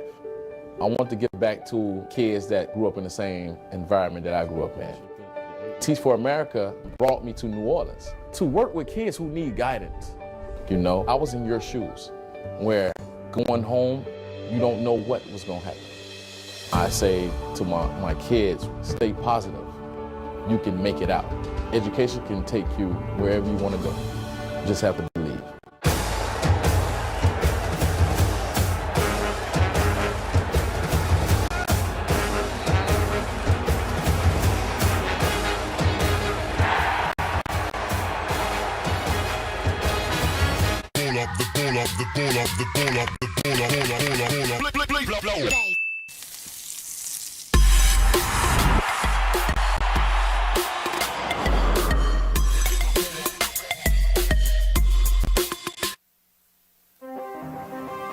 The 2018 All-State Sugar Bowl LHSAA Prep Classic, presented by the New Orleans Saints on Cox Sports Television, is brought to you by the All-State Sugar Bowl, title sponsor of all LHSAA state championship events. Cribs Incorporated. People look up to our craftsmanship. Coca-Cola Zero. Want a taste of everything? Drink Coke Zero with real Coke taste and 0 calories. Roma Picks, official photographer of the LHSAA. The LHSAA Regional Healthcare Network, and by your Southern Quality Ford dealers. As we continue with our halftime show of the Division I state championship game, John Curtis leading Catholic High 21-7 as we bring you back inside the broadcast booth. Jeff Palermo along with Jacob Hester. What a great first quarter for the Patriots. Their offense looked unstoppable. Catholic High did some things in the second quarter, got some tackles behind the line of scrimmage, slowed down that Patriots offense. And now it's time for Catholic High's offense to get going. Yeah, no, it was a big stop for Catholic to stop John Curtis there before the end of the first half, but their offense has got to continue to try to keep up with this John Curtis offense, because we're not just seeing the veer option. We're seeing a bunch of different variations of different plays off of that veer option. They're really keeping the Bears defense on their heels. So the Bears offense has really got to come out. They get the ball to start the second half. They've got to get some points, because John Curtis doesn't look like they're going to slow down. No, they don't. They got off to a very fast start. Let's take a look at our first half highlights as the Patriots took the opening drive of the night and just your typical John Curtis wear you out offense, and then eventually Mekhi Smith broke one for a touchdown. Big mistake here by Cameron D'Artez with the interception. And that would lead to another John Curtis score here as Corey Wren takes the pitch, first of 2 touchdowns. Catholic High answered after that. Joshua Parker going over the top for the touchdown. And then a big 80-yard touchdown run. Good pitch by Guggenheim. Wren controls it, and he just outran the Catholic High defense. 2 plays, 2 misdirection plays where the Catholic defense is over-pursued, led to a John Curtis touchdown. Guggenheim at the end of the half, a big interception there by Bo Bacchus. And here's your first half stats. Look at the rushing yards for John Curtis, 235. Hey, obviously that's going to be the stat that jumps off the page there. Look, they're not, going to specialize in passing the ball. They only got 9 yards passing, but when you run for 235 yards in a single half, that means you are blowing the defense off the ball, right? Your guys up front are making that push.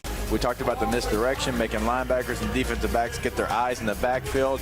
Look, Catholic, you've got to slow down the rushing attack from John Curtis if you want to get back in this football game. And the Bears need to start converting some third downs, 0 for 4.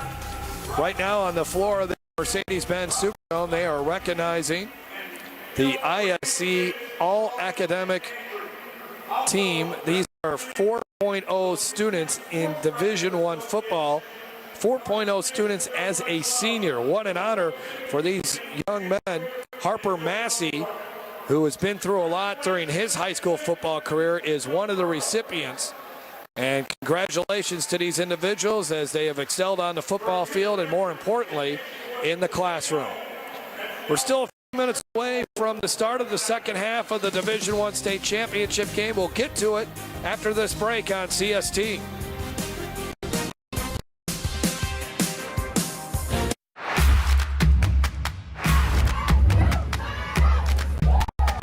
It's a battle of Louisiana's best.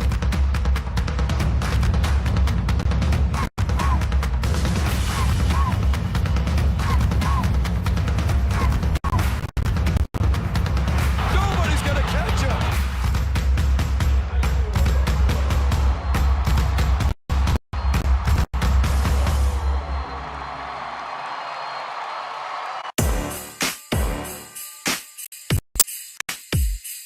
Bring all the gifts for under the tree. And while you're at it, bring the tree. Ford F-150. Best-in-class payload. Best-in-class towing. Built for the holidays. Right now, get an F-150 with 0% financing for 72 months and make no payments for 90 days. Only at your Southern Quality Ford dealer. So you've decided to go to college. That's cool. So pop quiz. Which is a better way to earn your degree? Commute to college and fill your gas tank, get stuck in traffic, drive in bad weather, try to find a parking space, walk a half mile to class, or learn online at Independence University. In the park, on a bench, on the beach, on a towel, or on your couch with your kid. Your campus is wherever you want it to be. You don't go to college. College goes to you. That's independence. That's Independence University. You schedule classes around your schedule. And all your supplies, including a brand new laptop and tablet, are included with tuition. At Independence U, you'll learn from professional instructors with real work experience. You'll get personal support in school and employment assistance when you graduate. Get your degree, but keep your life. That's independence. That's Independence University. So if you're really smart, you call now. Call 1-800-921-0563. Independence U, for an independent you. Call 1-800-921-0563. Moments away from the start of the second half between John Curtis and Catholic High. 21-7 is the score. And just a few moments ago, here during halftime, the Louisiana High School Athletic Association took some time to honor Bill Curl, who we lost earlier this year. What a great man he was. Of course, he was the head PR guy for the Mercedes-Benz Superdome. One of the most helpful guys that you would ever meet. Tragic that we've lost him here. I know a lot of people think about it. I know every time that I walk inside the Mercedes-Benz Superdome, and for so many years used to seeing Bill Curl walking around, and no longer with us. So we are good for the Louisiana High School Athletic Association to take a moment there and honor a great man. Let's send it down to the field and Carly McCord. Thanks, guys. Coach, that interception at the end of the first half that kept Curtis from scoring again, how big was that for you all? How much momentum did that give you going into the half? It was awesome. You know, that kid works really hard, and we worked on that exact thing so that he could be ready to do it. And when it came time for him to put it into practice, he did it. We're really proud of him. And, yeah, it gave us a ton of momentum, and we're looking forward to the second half. John Curtis rushed for over 230 yards in that first half alone. What was your message to your defense to let them know what they needed to do in order to stop the run better this half? Yeah, we just got to keep making them snap the ball. You know, I mean, if we can just keep getting stops on first down and win first down, try to get them in an uncomfortable down and distance, then we got a better shot. Coach, thank you. Good luck. All right, thank you. Jeff, we'll send it back to you. Thanks, Carly. Gabe Fertitta has only lost 4 games as a head coach of the Catholic High Bears. Hoping his offense and his defense can get it going here in the second half and come from behind and beat John Curtis. But easier said than done. It has to start on this opening drive, though. Get it back to a one-possession game by putting a touchdown on the board. Yeah, I think the last thing you want to do, obviously, is go 3 and out, right? Not get any successful momentum coming out of the half, because you went in with some momentum, stopping John Curtis from scoring there. at the end of the first half, coming out here, putting a nice drive together would be big. You don't have to get 7 points, get 3 points, just get something, right? Continue that momentum that you fought hard for to get at the end of the first half. Catholic High 11-1 on the season, really dominated district play. Their district includes the likes of East Ascension, Dutchtown, Sanoma, and they won by an average score of 35 points in district play.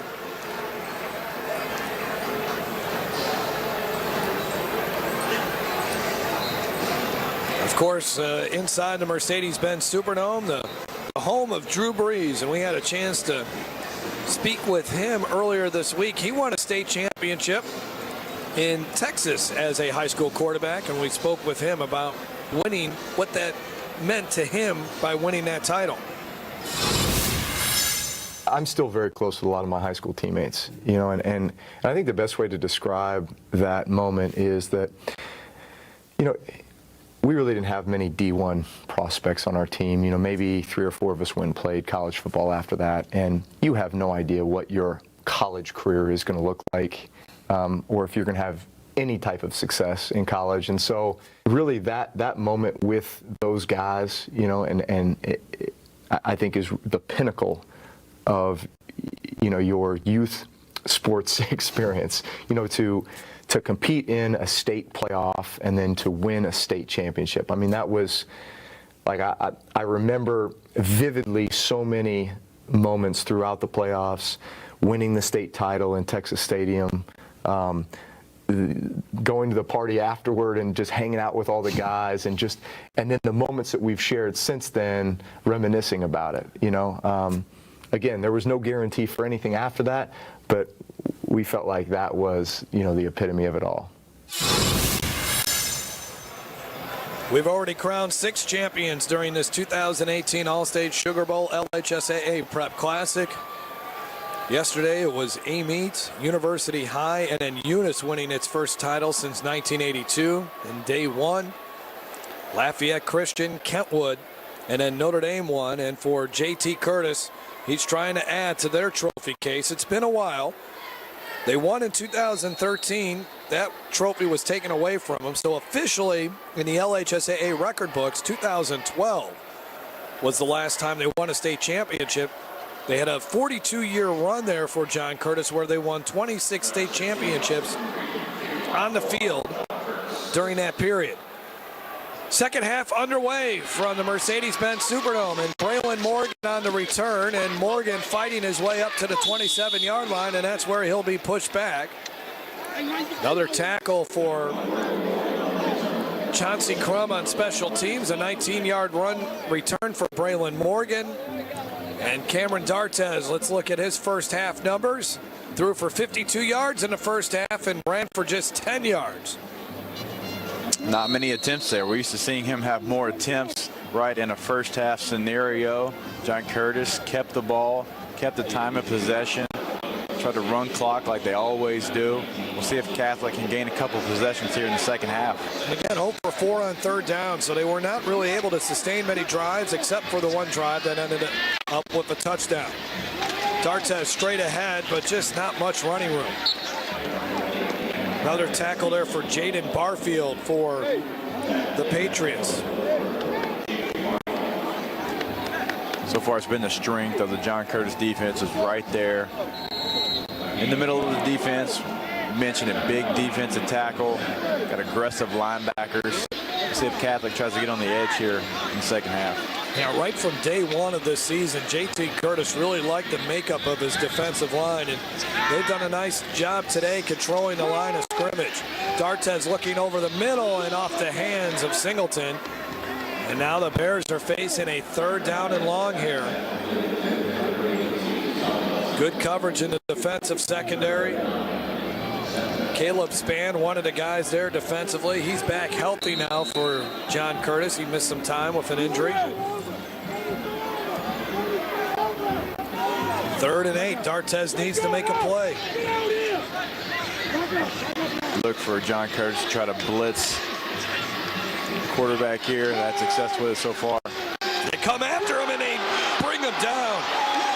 And the ball came out, but the Bears have it Angelo Anderson, the 3-star prospect, sacks D'Artes. It's going to continue to be the storyline. This John Curtis defensive front, right? They don't even bring pressure. They just go mano-a-mano. They rush the minimum there. Still get to pay dirt. Bankston fell on the foot to flip the field position. Good punt here. That's a laser. Oh, man. Crumb's got it, and he's going to get stood up. Harper Massey making the tackle.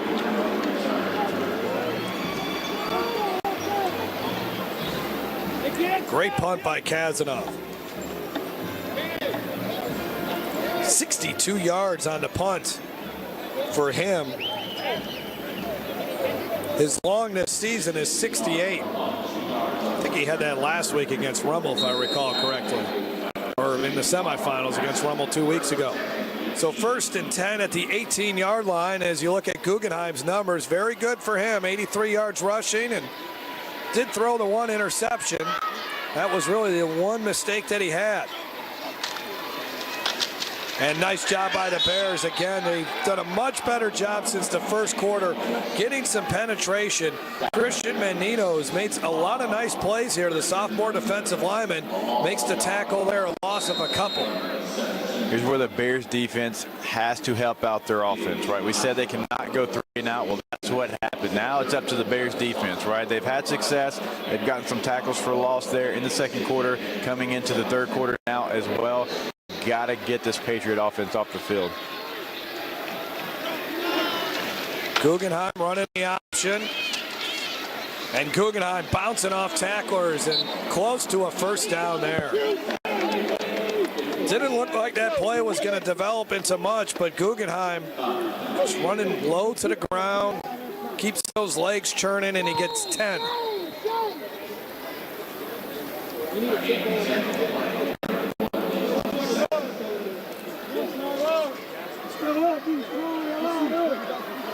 Third down and 1. Patriots are 2 for 4 on third downs. Guggenheim on the quarterback sneak. Man, big hole open up for him, and he gets the first down easily. And if it wasn't for Bo Bacchus, Guggenheim would still be running. 2 back-to-back runs by Guggenheim. Really nicely done. Powerful runs. Puts his shoulder down, picks up big yardage. From the 35, Guggenheim. And he stretches for the first down marker. He'll come up a little short, 9-yard run, but this Patriots veer offense working to perfection once again. The first guy is not getting him down. He's breaking tackles at the line of scrimmage, allowing him to pick up these big 9-yard gains. And now the Patriots run a little up-tempo as they quickly get to the line of scrimmage. And that time they were able to stop the ball carrier, Corey Wren, behind the line of scrimmage. There is a flag in the Curtis backfield next to the Catholic High sidelines.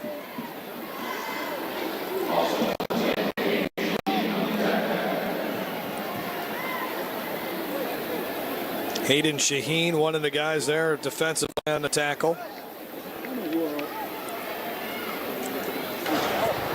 We're going to wipe the flag off. So no penalty flag. It'll be third down. And it's 3rd and 1. The quarterback sneak has been very effective today for the Patriots. Let's see if they run it again.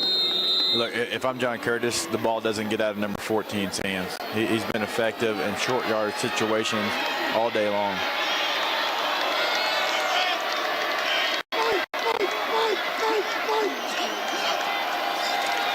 Guggenheim gave it up, and I don't think they got the first down.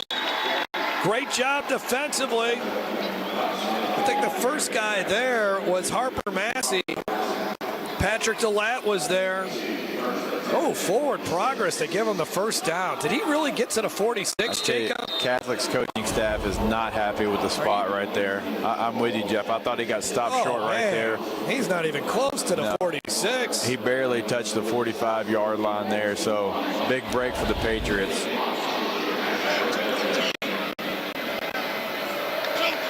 Guggenheim keeps it.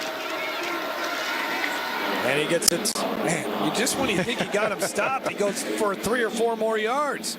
I'll tell you what, we talked about him adding weight to his frame. We keep going back to it because it's a different quarterback than it was a year ago. I mean, he is running in between the tackles here, and the first guy is not bringing him to the ground. It's taken 2 or 3 buried defenders to get him on the ground. Let's go, Rob! Let's go, Rob! 2nd down and now 3.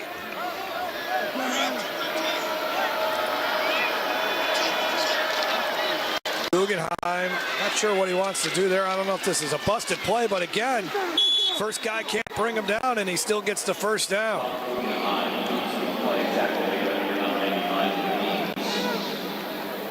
Elijah Reams, who's been kind of quiet in this game, he's one of their better players, made the stop. Looked like it was design option left counter play, right? They're going to start left, go option, and then come back. The running back Rim was going to be the lead blocker there. Wasn't a lot there, but Guggenheim makes a play on his own.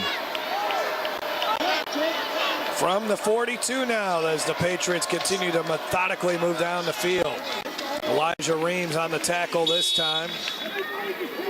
Gain of maybe 3. As the carry was by Mekhi Smith. Oh, great. Elijah Reams, standout player. A lot of teams try to run away from him or game plan against him. Service academies are interested in him, a 2-year starter. Really, he's very good as a pass rusher, and obviously when John Curtis is not throwing the ball, it maybe takes away from his skill set. Guggenheim around the left end. You knew it was coming. You knew they were kind of lulling them to sleep there with the dives and the between the tackle runs. It's the same play they scored on with the big hitter there in the first half. This time Guggenheim keeps the football, doesn't pitch it to Wren, picks up a big gain there. Bo Bacchus on the tackle. As Guggenheim continues to churn out the yards. Hey, don't overshoot it, Rob. Catholic High defense right now don't have an answer for John Curtis.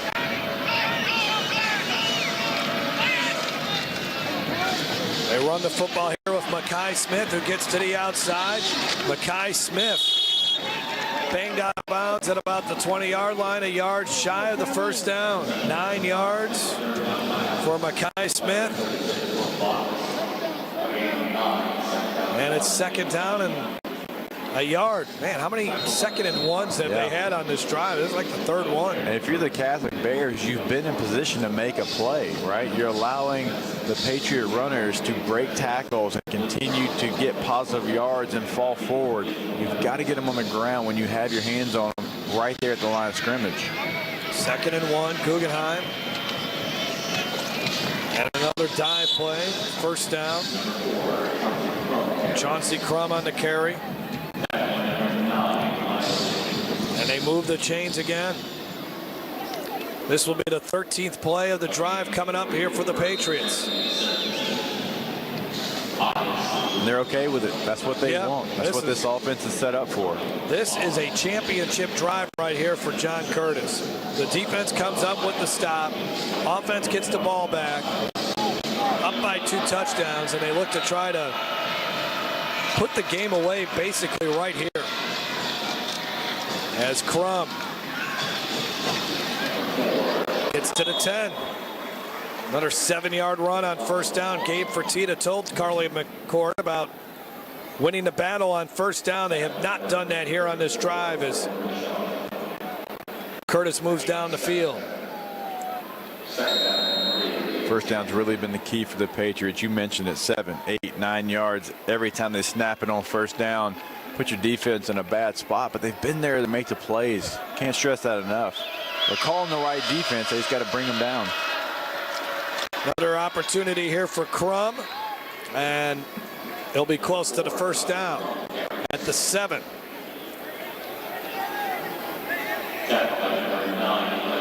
Mekhi Smith, Chauncey Crum, and Corey Wren have been really the 3 primary running backs in this game. Sometimes you'll see Shane Goins get in there as well. So it was enough for a first down. Guggenheim keeps it. And a yard, maybe 2. Patrick DeLant on another tackle.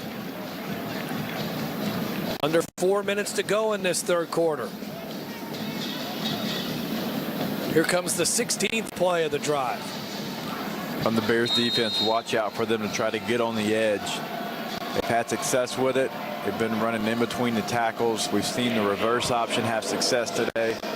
We've seen misdirection with the back getting on the edge. Smith and Crum are the running backs.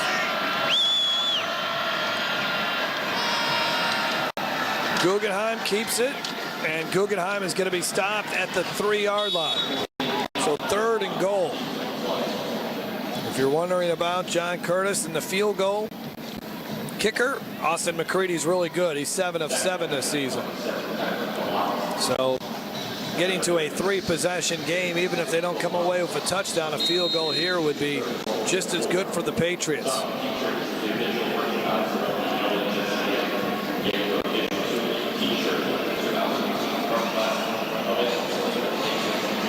They are 2 for 2 on 3rd down in this drive. 3rd and goal from the 4.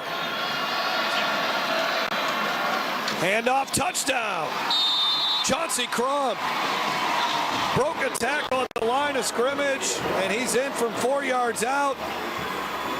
What a drive for the Patriots. A classic John Curtis veer offensive drive. And now they're up by 20.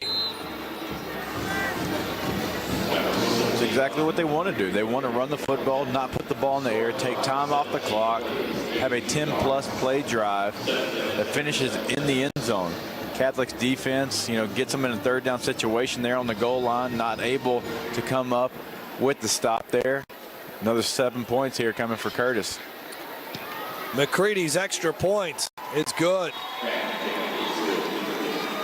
Chauncey Crum, his 4th touchdown of the season. And he shows he's got a few dance moves here, too. Little Michael Jackson action going on. We'll be back after this. Best tailgate, brisket. No, real football y pollo asado. Hoops and wings. Dude, subs. Hot dogs. Chili dog. No, Dodger dog. It's gotta be crawfish. Now you're talking. Burgers. 7-layer dip. Ribs. No contest. Hummus. What? You need a hot grill. And an ice cold Coke. Of course. Football and Coke. Come on. It's got to be Coke. Game day. Race day. Calls for Coke. You know it. Grab yourself a Coke. It's Tailgating 101.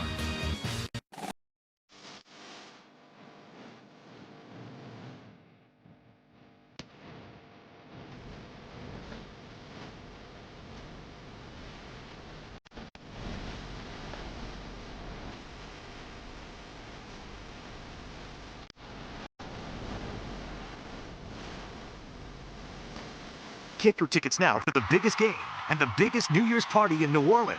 For everything Sugar Bowl, go to allstatesugarbowl.org. John Curtis putting on a clinic here on how you run the veer offense. As the Patriots lead the Bears by 3 touchdowns, 28-7. At 17 plays, 82 yards, 7:37 off the clock. And the Bears offense will get the ball back here, and they got a lot of work to do. 17 plays. They continue to move the football. Almost 8 minutes off the clock. Didn't put the ball in the air. It's impressive. Back to return for the Bears. Braylon Morgan. Joshua Parker. That's Braylon Morgan. And he'll get an opportunity from the 11. And he gets up to the 29, and that's about it. We'll take another break. Patriots up by 3 touchdowns. The Bears will get the ball back. And they're down by 21 on CST. Do Do you have osteoarthritis in one or both knees? If you have osteoarthritis in one or both knees, are you on Medicare, Obamacare, or other health insurance? If you answered yes, you may be eligible for a prescription strength solution for osteoarthritis of the knees, covered by Medicare at little to absolutely no cost to you. Our experienced staff will work with your doctor and handle all of your Medicare or insurance paperwork. Find out for free by calling the Back and Knee Pain Center. Call 1-800-796-7238. Furnace breakdown, that could be $3,300. Fridge on a Fritz, that could cost you $2,500. Get the First American Home Warranty Plan. And when a covered item breaks, call or click. That's it. And we'll repair or replace it for you. Why let a major system or appliance breakdown bust your budget? Or go through the hassle of trying to find trustworthy service people? If you don't have First American Warranty, get it. Call 1-800-650-2382 for a free no-obligation quote. Welcome back to the Mercedes-Benz Superdome, where John Curtis leads Catholic 28-7. Did get some information from the Catholic sideline and their quarterback Cameron Dartez. He seems to have suffered a left hand injury during that sack that he took, and they do have it taped up in all kinds of ways. He does seem to be going out there and preparing to play again, but also I got word that he's also nursing a high ankle sprain that he received when he was in the playoffs, so he's a little banged up right now. Be on the lookout for him, guys. Thanks, Carly. 1st and 10 at the 30-yard line here for the Bears. And they're going to go back to their ground game with Joshua Parker as they get a couple of yards. And Patriots defense has been tough to run against. Linus Noel on the stop there. Calvary didn't have much luck rushing, Evangel didn't have much luck rushing the football against the Bears. Let me start this over again. Patriots held Evangel to just 59 yards rushing in the semifinal games. That's what I wanted to tell you. And tonight, the Bears haven't had much luck rushing the football as well as Cameron Dartez. Got a few yards, but another 3rd down here coming up for the Bears. 3rd down and 3. Got to imagine spring practice, fall camp. They see a couple of run plays from their offense when they're going ones on ones. Something that they're not, afraid of doing is going against the run. Bears 0 for 5 on 3rd downs. Does that change right here? Fake the pitch. Dartez runs straight ahead in the 1st down. So a little bit of a misdirection, a little bit of a wrinkle to create a little bit more space for Dartez to run. Trying to find different ways to create that space, because we've talked about in the middle of that John Curtis defense, there's not a lot of running room. Parker, who had a nice block on that last run by Dartez, gets to carry there across the 50 to the 49. Every possession for the Bears is precious now, because you just saw what John Curtis can do. It almost took 8 minutes off of the clock. That's what they want to do every single time they have the football.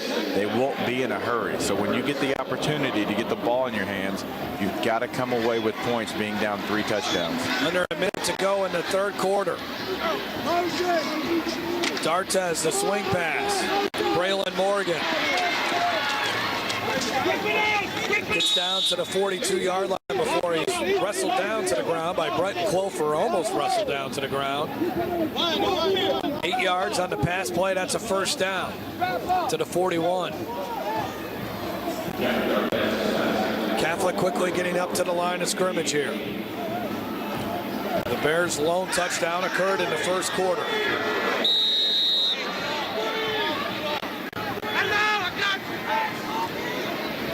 Singleton, the wide receiver, to the near side. Double wing to the top. They go that way, and it's intercepted. Donald Clay. No one will catch him. 60 yards. And the Patriots are in complete control. Clay made a great play in the 1st half. Stayed at home, had good discipline. Same thing here. Steps in front of the pass, takes it all the way back for 6 points. It is all John Curtis in the 2nd half.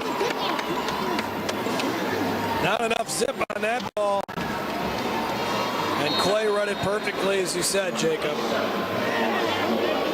2 interceptions thrown by D'Artes today. Not the way he wanted to end what has been a great high school football career, but for Donald Clay, he's been a mainstay in that defensive secondary for the Patriots. And a signature moment for him, returning at 60 yards for a score. High snap, they abort the extra point try. Guggenheim, he's going to get 2 points here. Look at that. Everything going John Curtis's way. Even when they make a mistake, they still get something out of it. And they're now up 36-7 over the Bears, and this is just an old-fashioned beating taking place inside the Mercedes-Benz Superdome.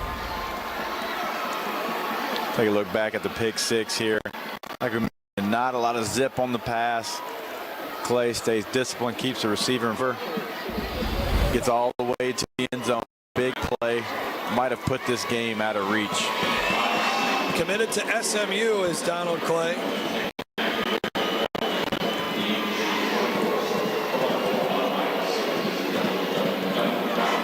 John Curtis, they can smell it now. The drought is about ready to come to an end.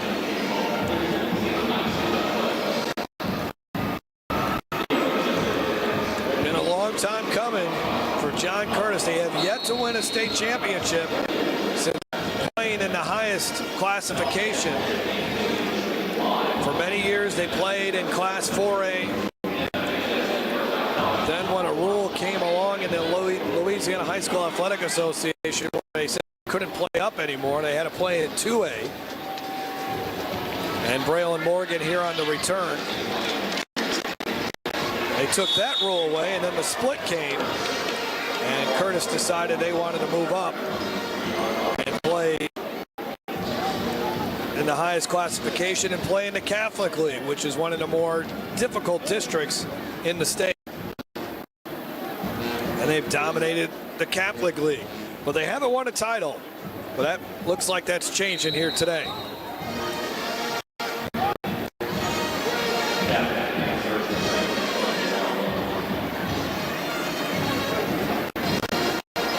So D'Artes back out there after throwing a pick 6.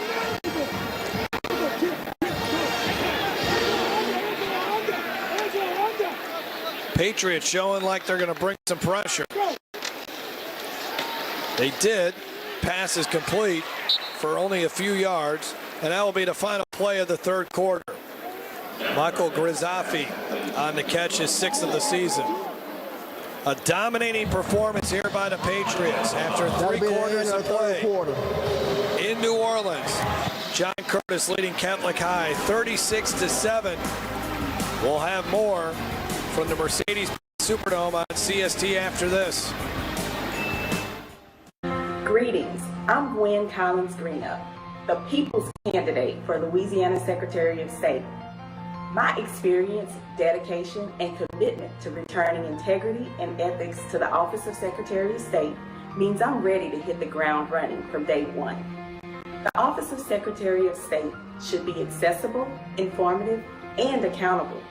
I'm asking you to vote number 3, the experienced candidate with the qualifications to get the job done. People look up to our craftsmanship, Grips Incorporated. People look up to our roofing, we craft each job with care. Shingles, metal, slate, or tile, the quality's beyond compare. Raise your standards, set them high. You choose Grips and it's fine. People look up to our craftsmanship, Grips Incorporated.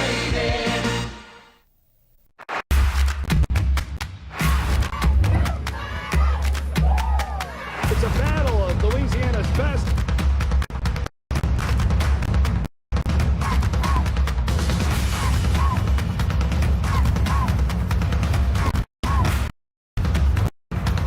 Nobody's going to catch him.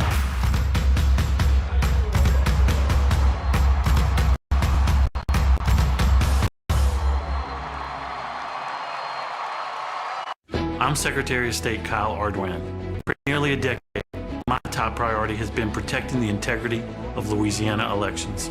Since my first day in office, I put Louisiana voters first, and I always will. Louisiana leads the nation in election security, This office is too important to allow on-the-job training. I'm Secretary of State Kyle Ardoin. I'm asking for your vote to continue fighting for you.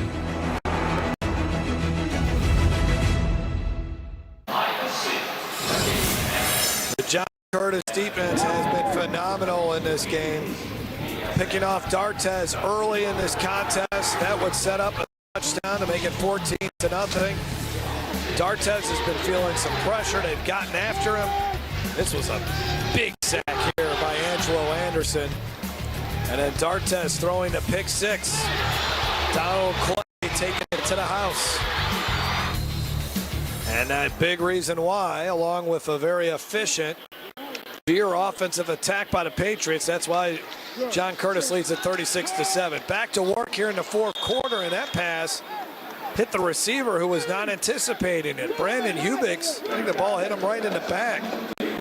Look at what the Patriots have done this season defensively, and today a couple of interceptions, 3 sacks, 23 takeaways on the year. And Catholic High facing 3rd down and 4. They are just 1 of 6 on 3rd downs. You can get pressure. Only bringing 4 really just sets up a defense coordinator to do multiple things. Bring 4. D'Artes lofts one over the middle, too high for his intended receiver. Trying to hit Edward Francis. And the Bears will bring the punt team out. Down 29.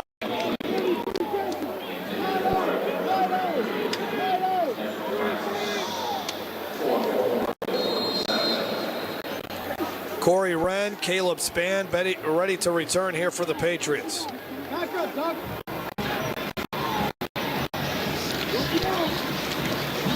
Kazanov's punt, a line drive punt. Taken by Spann. And here, 11:42 left to go. Patriots will have the ball in Bears territory when we come back.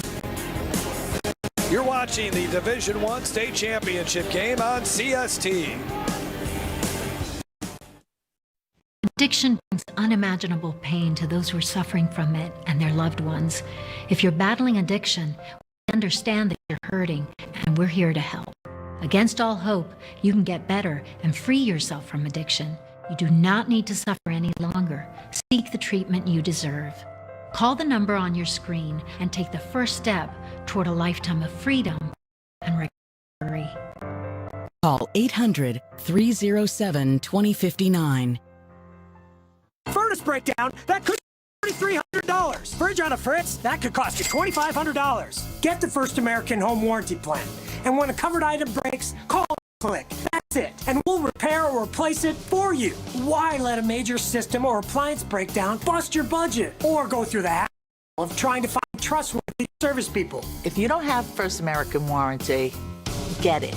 Call 1-800-650-2382 for a free no-obligation quote. Today's state championship telecast being brought to you in part by Gwen Collins Greenup. Elect number 3, Gwen Collins Greenup, Secretary of State. Back inside the Mercedes-Benz Superdome, the student section for the Catholic High Bears have been very quiet here. They're usually one of the loudest in the state, but they got behind 14-0, and the Patriots have cruised so far in this game. Corey Wren bouncing into the outside, and then angled out of bounds. Another first down there for the Patriots, and another play on first down as he got up to the 32-yard line. Look at the stats here. Guggenheim, 135-yard rushing. Corey Wren has surpassed the century mark, and they have ran more yards in this game than their season average of 288.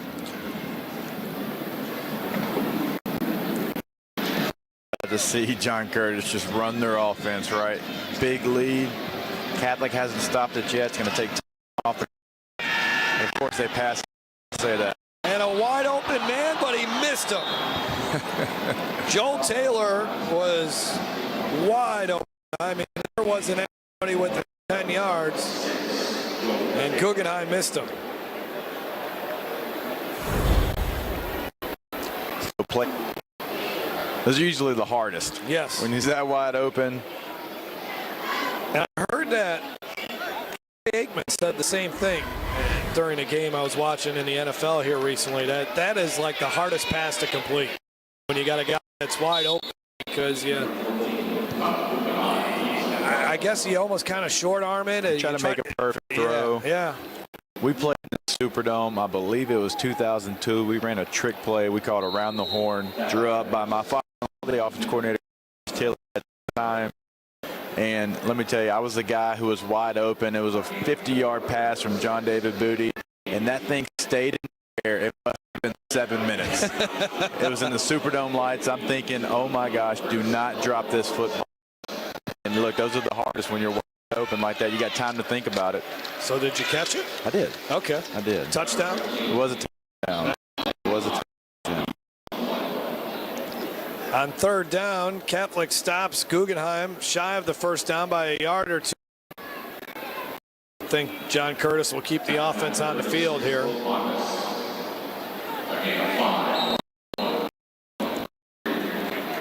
The Patriots now 5 for 8. Do we got video of that, Jacob, or is that just... I don't know if they started recording games then. It would be grainy if we did.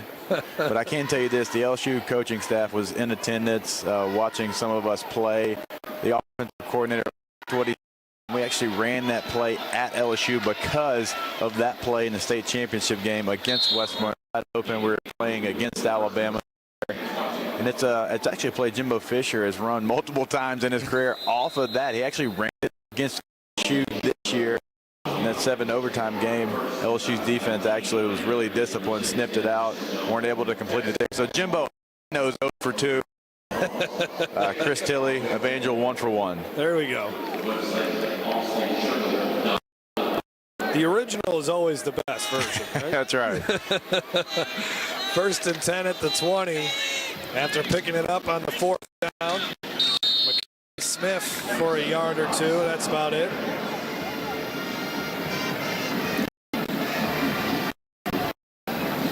Well, this is John Curtis Patriots team, a perfect undefeated season because of the split. John Curtis had a lot of 15-0 seasons, but because of the split and you're on the select side, you only get to play 13 games especially if you get the first round bye. But this team, especially what they've done against a good Catholic High team. I mean, this Catholic High team was competing with you earlier in the season. This Catholic High team beat Zachary. Good run by Guggenheim. Dominated their district. They beat a good Rummel team. You look at this and you say, if you first time you're seeing Catholic High, I mean, you're probably sitting here telling yourself, how did they get to this championship game? They're a good team. Curtis is great. This is just a great Curtis football team who a standout win over Warren Easton this season. You're right, though. Catholic High, top 5 team in the state, regardless of what ends up happening here today. When you really look at the state, I mean, there's some football team. John Curtis here today. Trying to hurdle the defender was Crum, but he got brought down at the 5, but still picked up a first down on third down as they are inside the Cribs Incorporated red zone. You got West Monroe later today, who's still undefeated as well, going to face a very good Zachary team. This Catholic High team has already played this year, as you mentioned. But in JT Curtis's 50th season, he's going to win a state championship. That's great. That's a tremendous honor for the class act.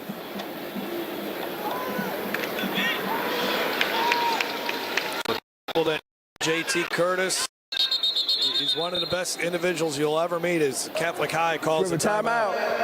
Catholic, first half. And he said the day that he is no longer passionate about coaching and loves what he does and knows that he's not making a difference in kids' life, he'll step down. But I don't get the sense that that time is coming anytime soon. I'm right there with you. I mean, look at the success he's continuing to have. Literally one of the best to ever do it. Back here, 7 minutes away from another state championship game. If he's enjoying it, we know the kids are enjoying it. We know they're getting coached extremely well. So he is 71 years old. The all-time winningest high school football coach is John McKissick. He won 622 games at Summerville, South Carolina. So, if you do the math, and 11 games every year. 51 rushes for 354 yards for the Patriots here in this game. Coming off a game where they rushed for 401 yards against Evangel. So much of this offense is also about timing, and we've been practicing now 16 weeks. They got it down pat. First and goal here for John Curtis at the 6. Look at an impressive 29-point lead. And it's going to be a Patriots touchdown. It was either going to be Mekhi Smith or Guggenheim. They're kind of both fighting over the football, but I think it was Guggenheim that ended up getting into the end zone for the 6-yard touchdown run. You don't see many times when you're running the option here, two guys get in the end zone holding on to the football. It's been that kind of day for John Curtis. This is just classic John Curtis football. If it's their base option, if it's the cutback option, the reverse out option, they've had success doing it all.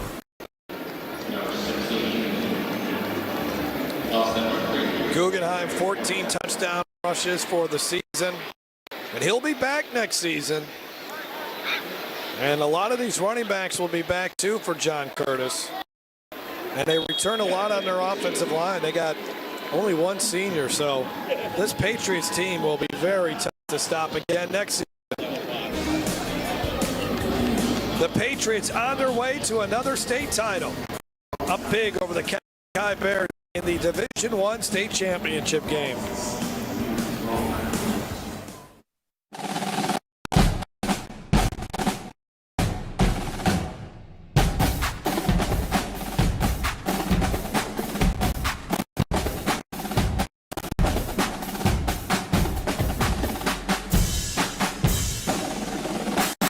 Get your tickets now for the biggest game and the biggest New Year's party in New Orleans. For everything Sugar Bowl, go to allstatesugarbowl.org. Create fun and affordable meals for the entire family with the Pierre's Party Pack presented by Adventure Quest Laser Tag. Pelican's ticket packages are available for select home games and include 4 tickets, combo meals, an on-court free throw experience, and $60 in Adventure Quest Laser Tag cards. Our next Pierre's Party Pack night is Sunday, December 16th against the Miami Heat, with packages starting as low as $75. For more information on how you can do it with a family, visit pelicans.com today. An impressive performance by the Patriots today, 43-7 over the Catholic High Bears, led by Colin Guggenheim, who just ran it on that touchdown. Had to be tough last year. He was fighting through it with that broken index finger, but completely healthy here. As it's been a great performance by him. Another one of those Patriot players where his dad played for JT. So he knows what's expected of him as a football player, as a student athlete.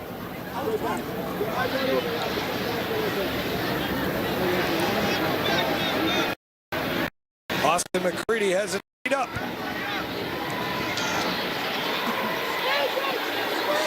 And this wrapped up at the 17, and down he goes. Let's send it down to Carly McCord.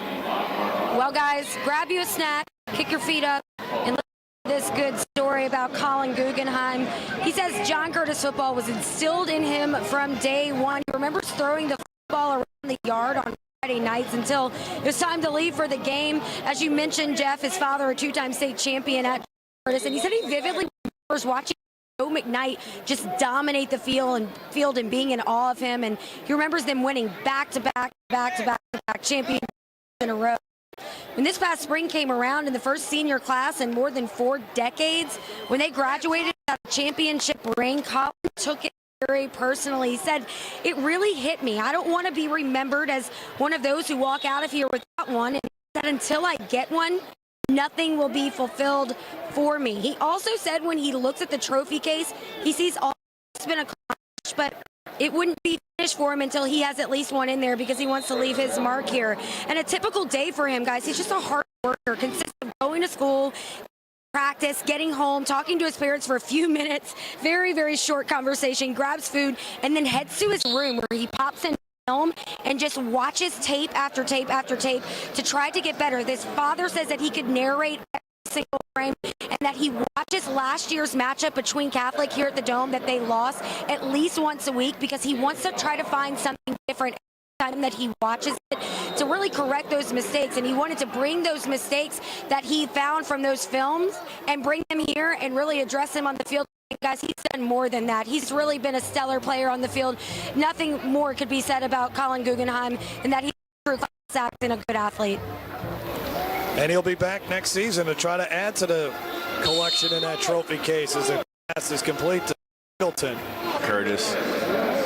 Talked to so many people who have been there before in the past. Can't say enough good things about JT Curtis and what that program has done for them moving forward in their career and their life. First down and 10.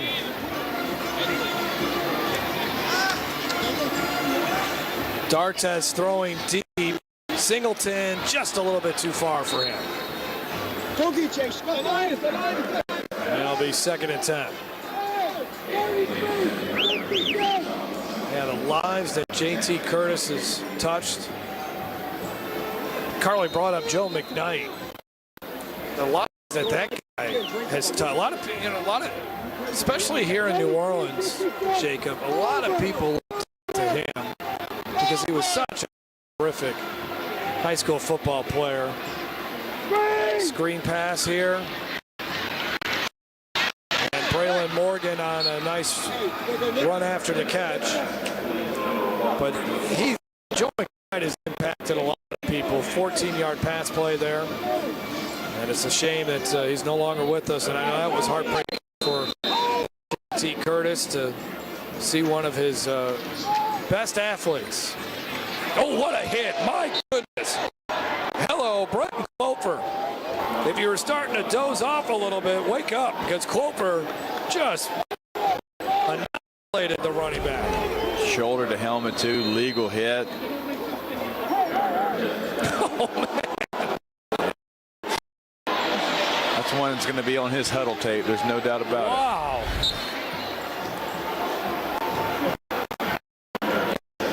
That was something else there by Clofer. He's a senior.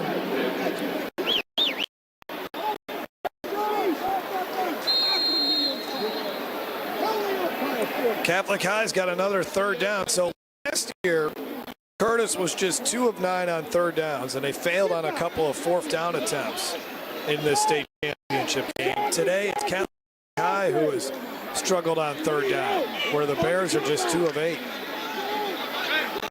Such a key statistic game. More pressure on D'Artes, and he basically just got rid of it as he was hit, as he was throwing the football, as the Patriots starting to get some reserve players out there. That was Jashawn Williams. Again, just bringing 4. When you can get home bringing 4 calling plays, knowing you're going to get pressure 4 and be able to drop 7 into coverage. They're going to go for it on 4th down.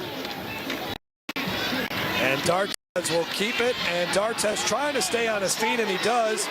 He's got the 1st down as he goes down at the 38-yard line. I mean, this is a good Catholic High offensive line, and Gabe Tito would tell you, even in the U High game when they lost to him earlier this season, they were pushing the Cubs around at times.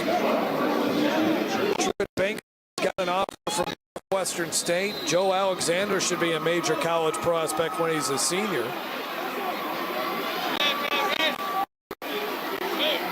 First and 10 at the 38. motion.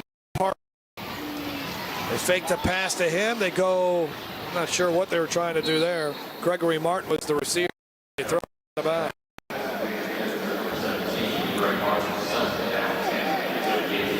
Got to try to keep that balance. I'll use my line that Peyton Manning used to always say, never in the history of football has a pass been completed out of bounds.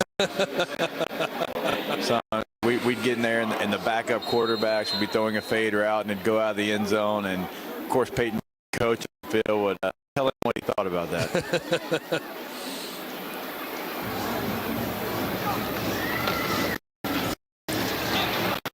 Joshua Parker right up the middle, down to the 20.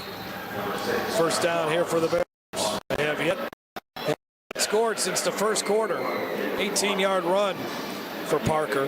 Catholic High bringing a lot back next season. All these running backs that you're seeing today, Joshua Parker, Braylon Morgan, Jake Outlaw, they will all be back next season. Forrest to catch there. He's the senior. A lot of their receivers, Martin, Roy, Francis. The amount of running backs that they bring back next year. I don't know if they got a Clyde Edwards-Helaire or a Darius Geis among that group. Still a very solid group that's won them a bunch of games, especially this season. These two teams have become a Division I staple. Yep. I'd expect both of them to be right there in the hunt to get back to the Superdome next year. Here's the pass. D'Artes is rolling out of there. D'Artes throws, and it's incomplete. Next year, I think Catholic League will be really tough. Jesuit got better as the season went along. St. Aug's got a lot of, they finished this season with a lot of sophomores and juniors. Holy Cross, Brother Martin had a freshman quarterback this year that did a lot of great things. No more Evangel in Division I though next year. They're moving down. They're going to be in the same division along with St. Thomas More, also with U High. The U High obviously losing a lot in Division II, so Division I will look a little bit different. But Catholic League is going to be really tough next year, and Rummel's going to be good. Coy Moore, the wide receiver for the Raiders, who's committed to USC, put on a really good performance against Catholic High last week. Problem with him the last 2 years is he's been banged up. If they keep him healthy, Rummel should be really good next season, and they got some junior running backs that will be seniors this season. Fourth down, Catholic High keeps the offense on the field with 4:17 left to go.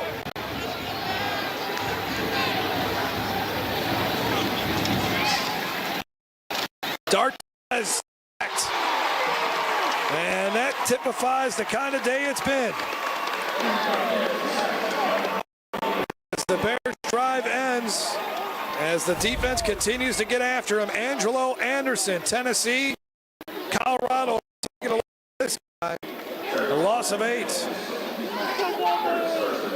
Collapses the pocket immediately. Curtis up a linebacker and the B gap drops him back, gets the offensive line's eyes kind of shifted to the right there. He's a one-on-one match on the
Well, get the best in Gulf South sports talk by tuning in Monday through Friday from 3 p.m. to 6 p.m. to After Further Review with Matt Moscona, who I'm sure will break down this game for 3 hours on Monday to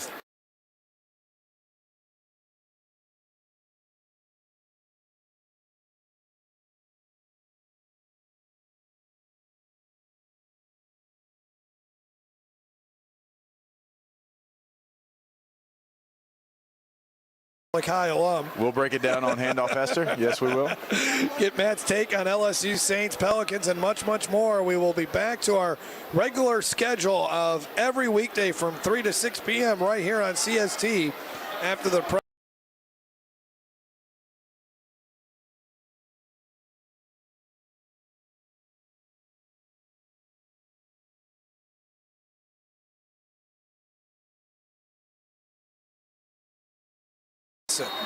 No, it's a disappointing day for Catholic High grads, but still, this is a program that you win 2 championships in 3 years. You get to the state championship game 3 times in 4 years.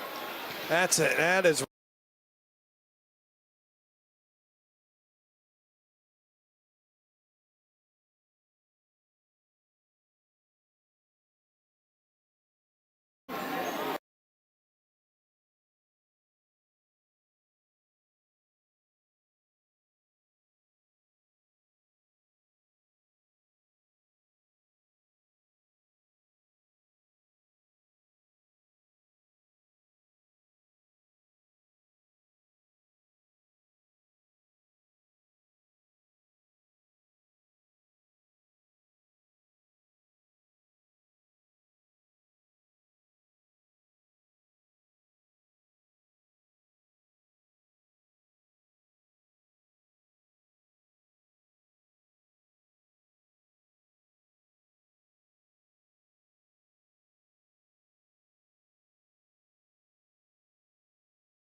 doubt this year after this matchup who the best team is in Division I.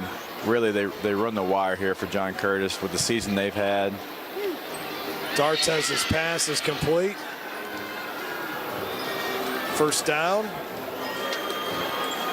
More guys getting out there a chance to play here. Actually, they're going to say that's incomplete. That's Titan Henley, the senior, getting an opportunity. He's not going to give up that football, though.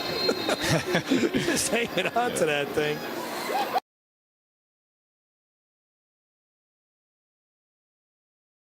Bishop Lynch, you mentioned, out of Texas, up in Shreveport earlier this year. They've done it all. Let it go. Start the season by beating Landry Walker. They play a really difficult non-district schedule, and then you jump into Catholic League, and that's just as tough. So 1:36 now left to go here. So John Curtis, been a while, a lot of smiles there, and it had to be tough to have that graduating class last year not win a title. The first one to come through John Curtis and not get it done. And I'm sure those seniors who are watching this are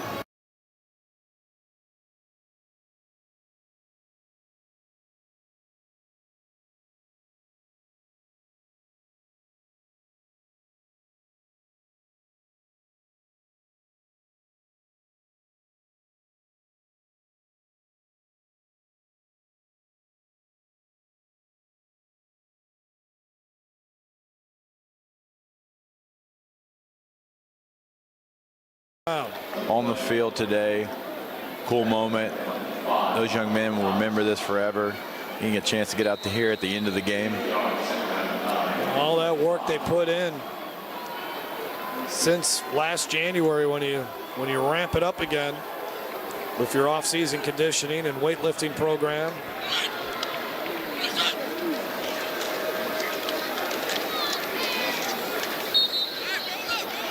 And it all comes to fruition. And JT Curtis's 50th season as a head coach.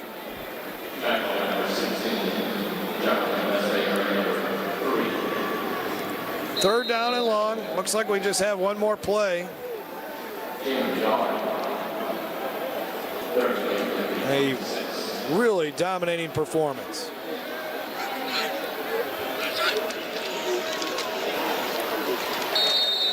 And that should do it. The John Curtis Patriots are champions again.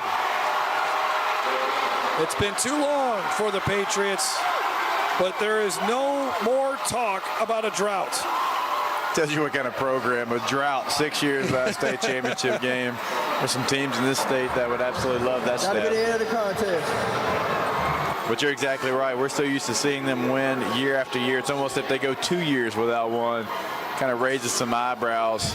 One of the blue bloods in Louisiana back hoisting the championship trophy. Officially, it's their 26th state championship. And what a feeling, what a great game by that young man, Colin Guggenheim, who put on a performance.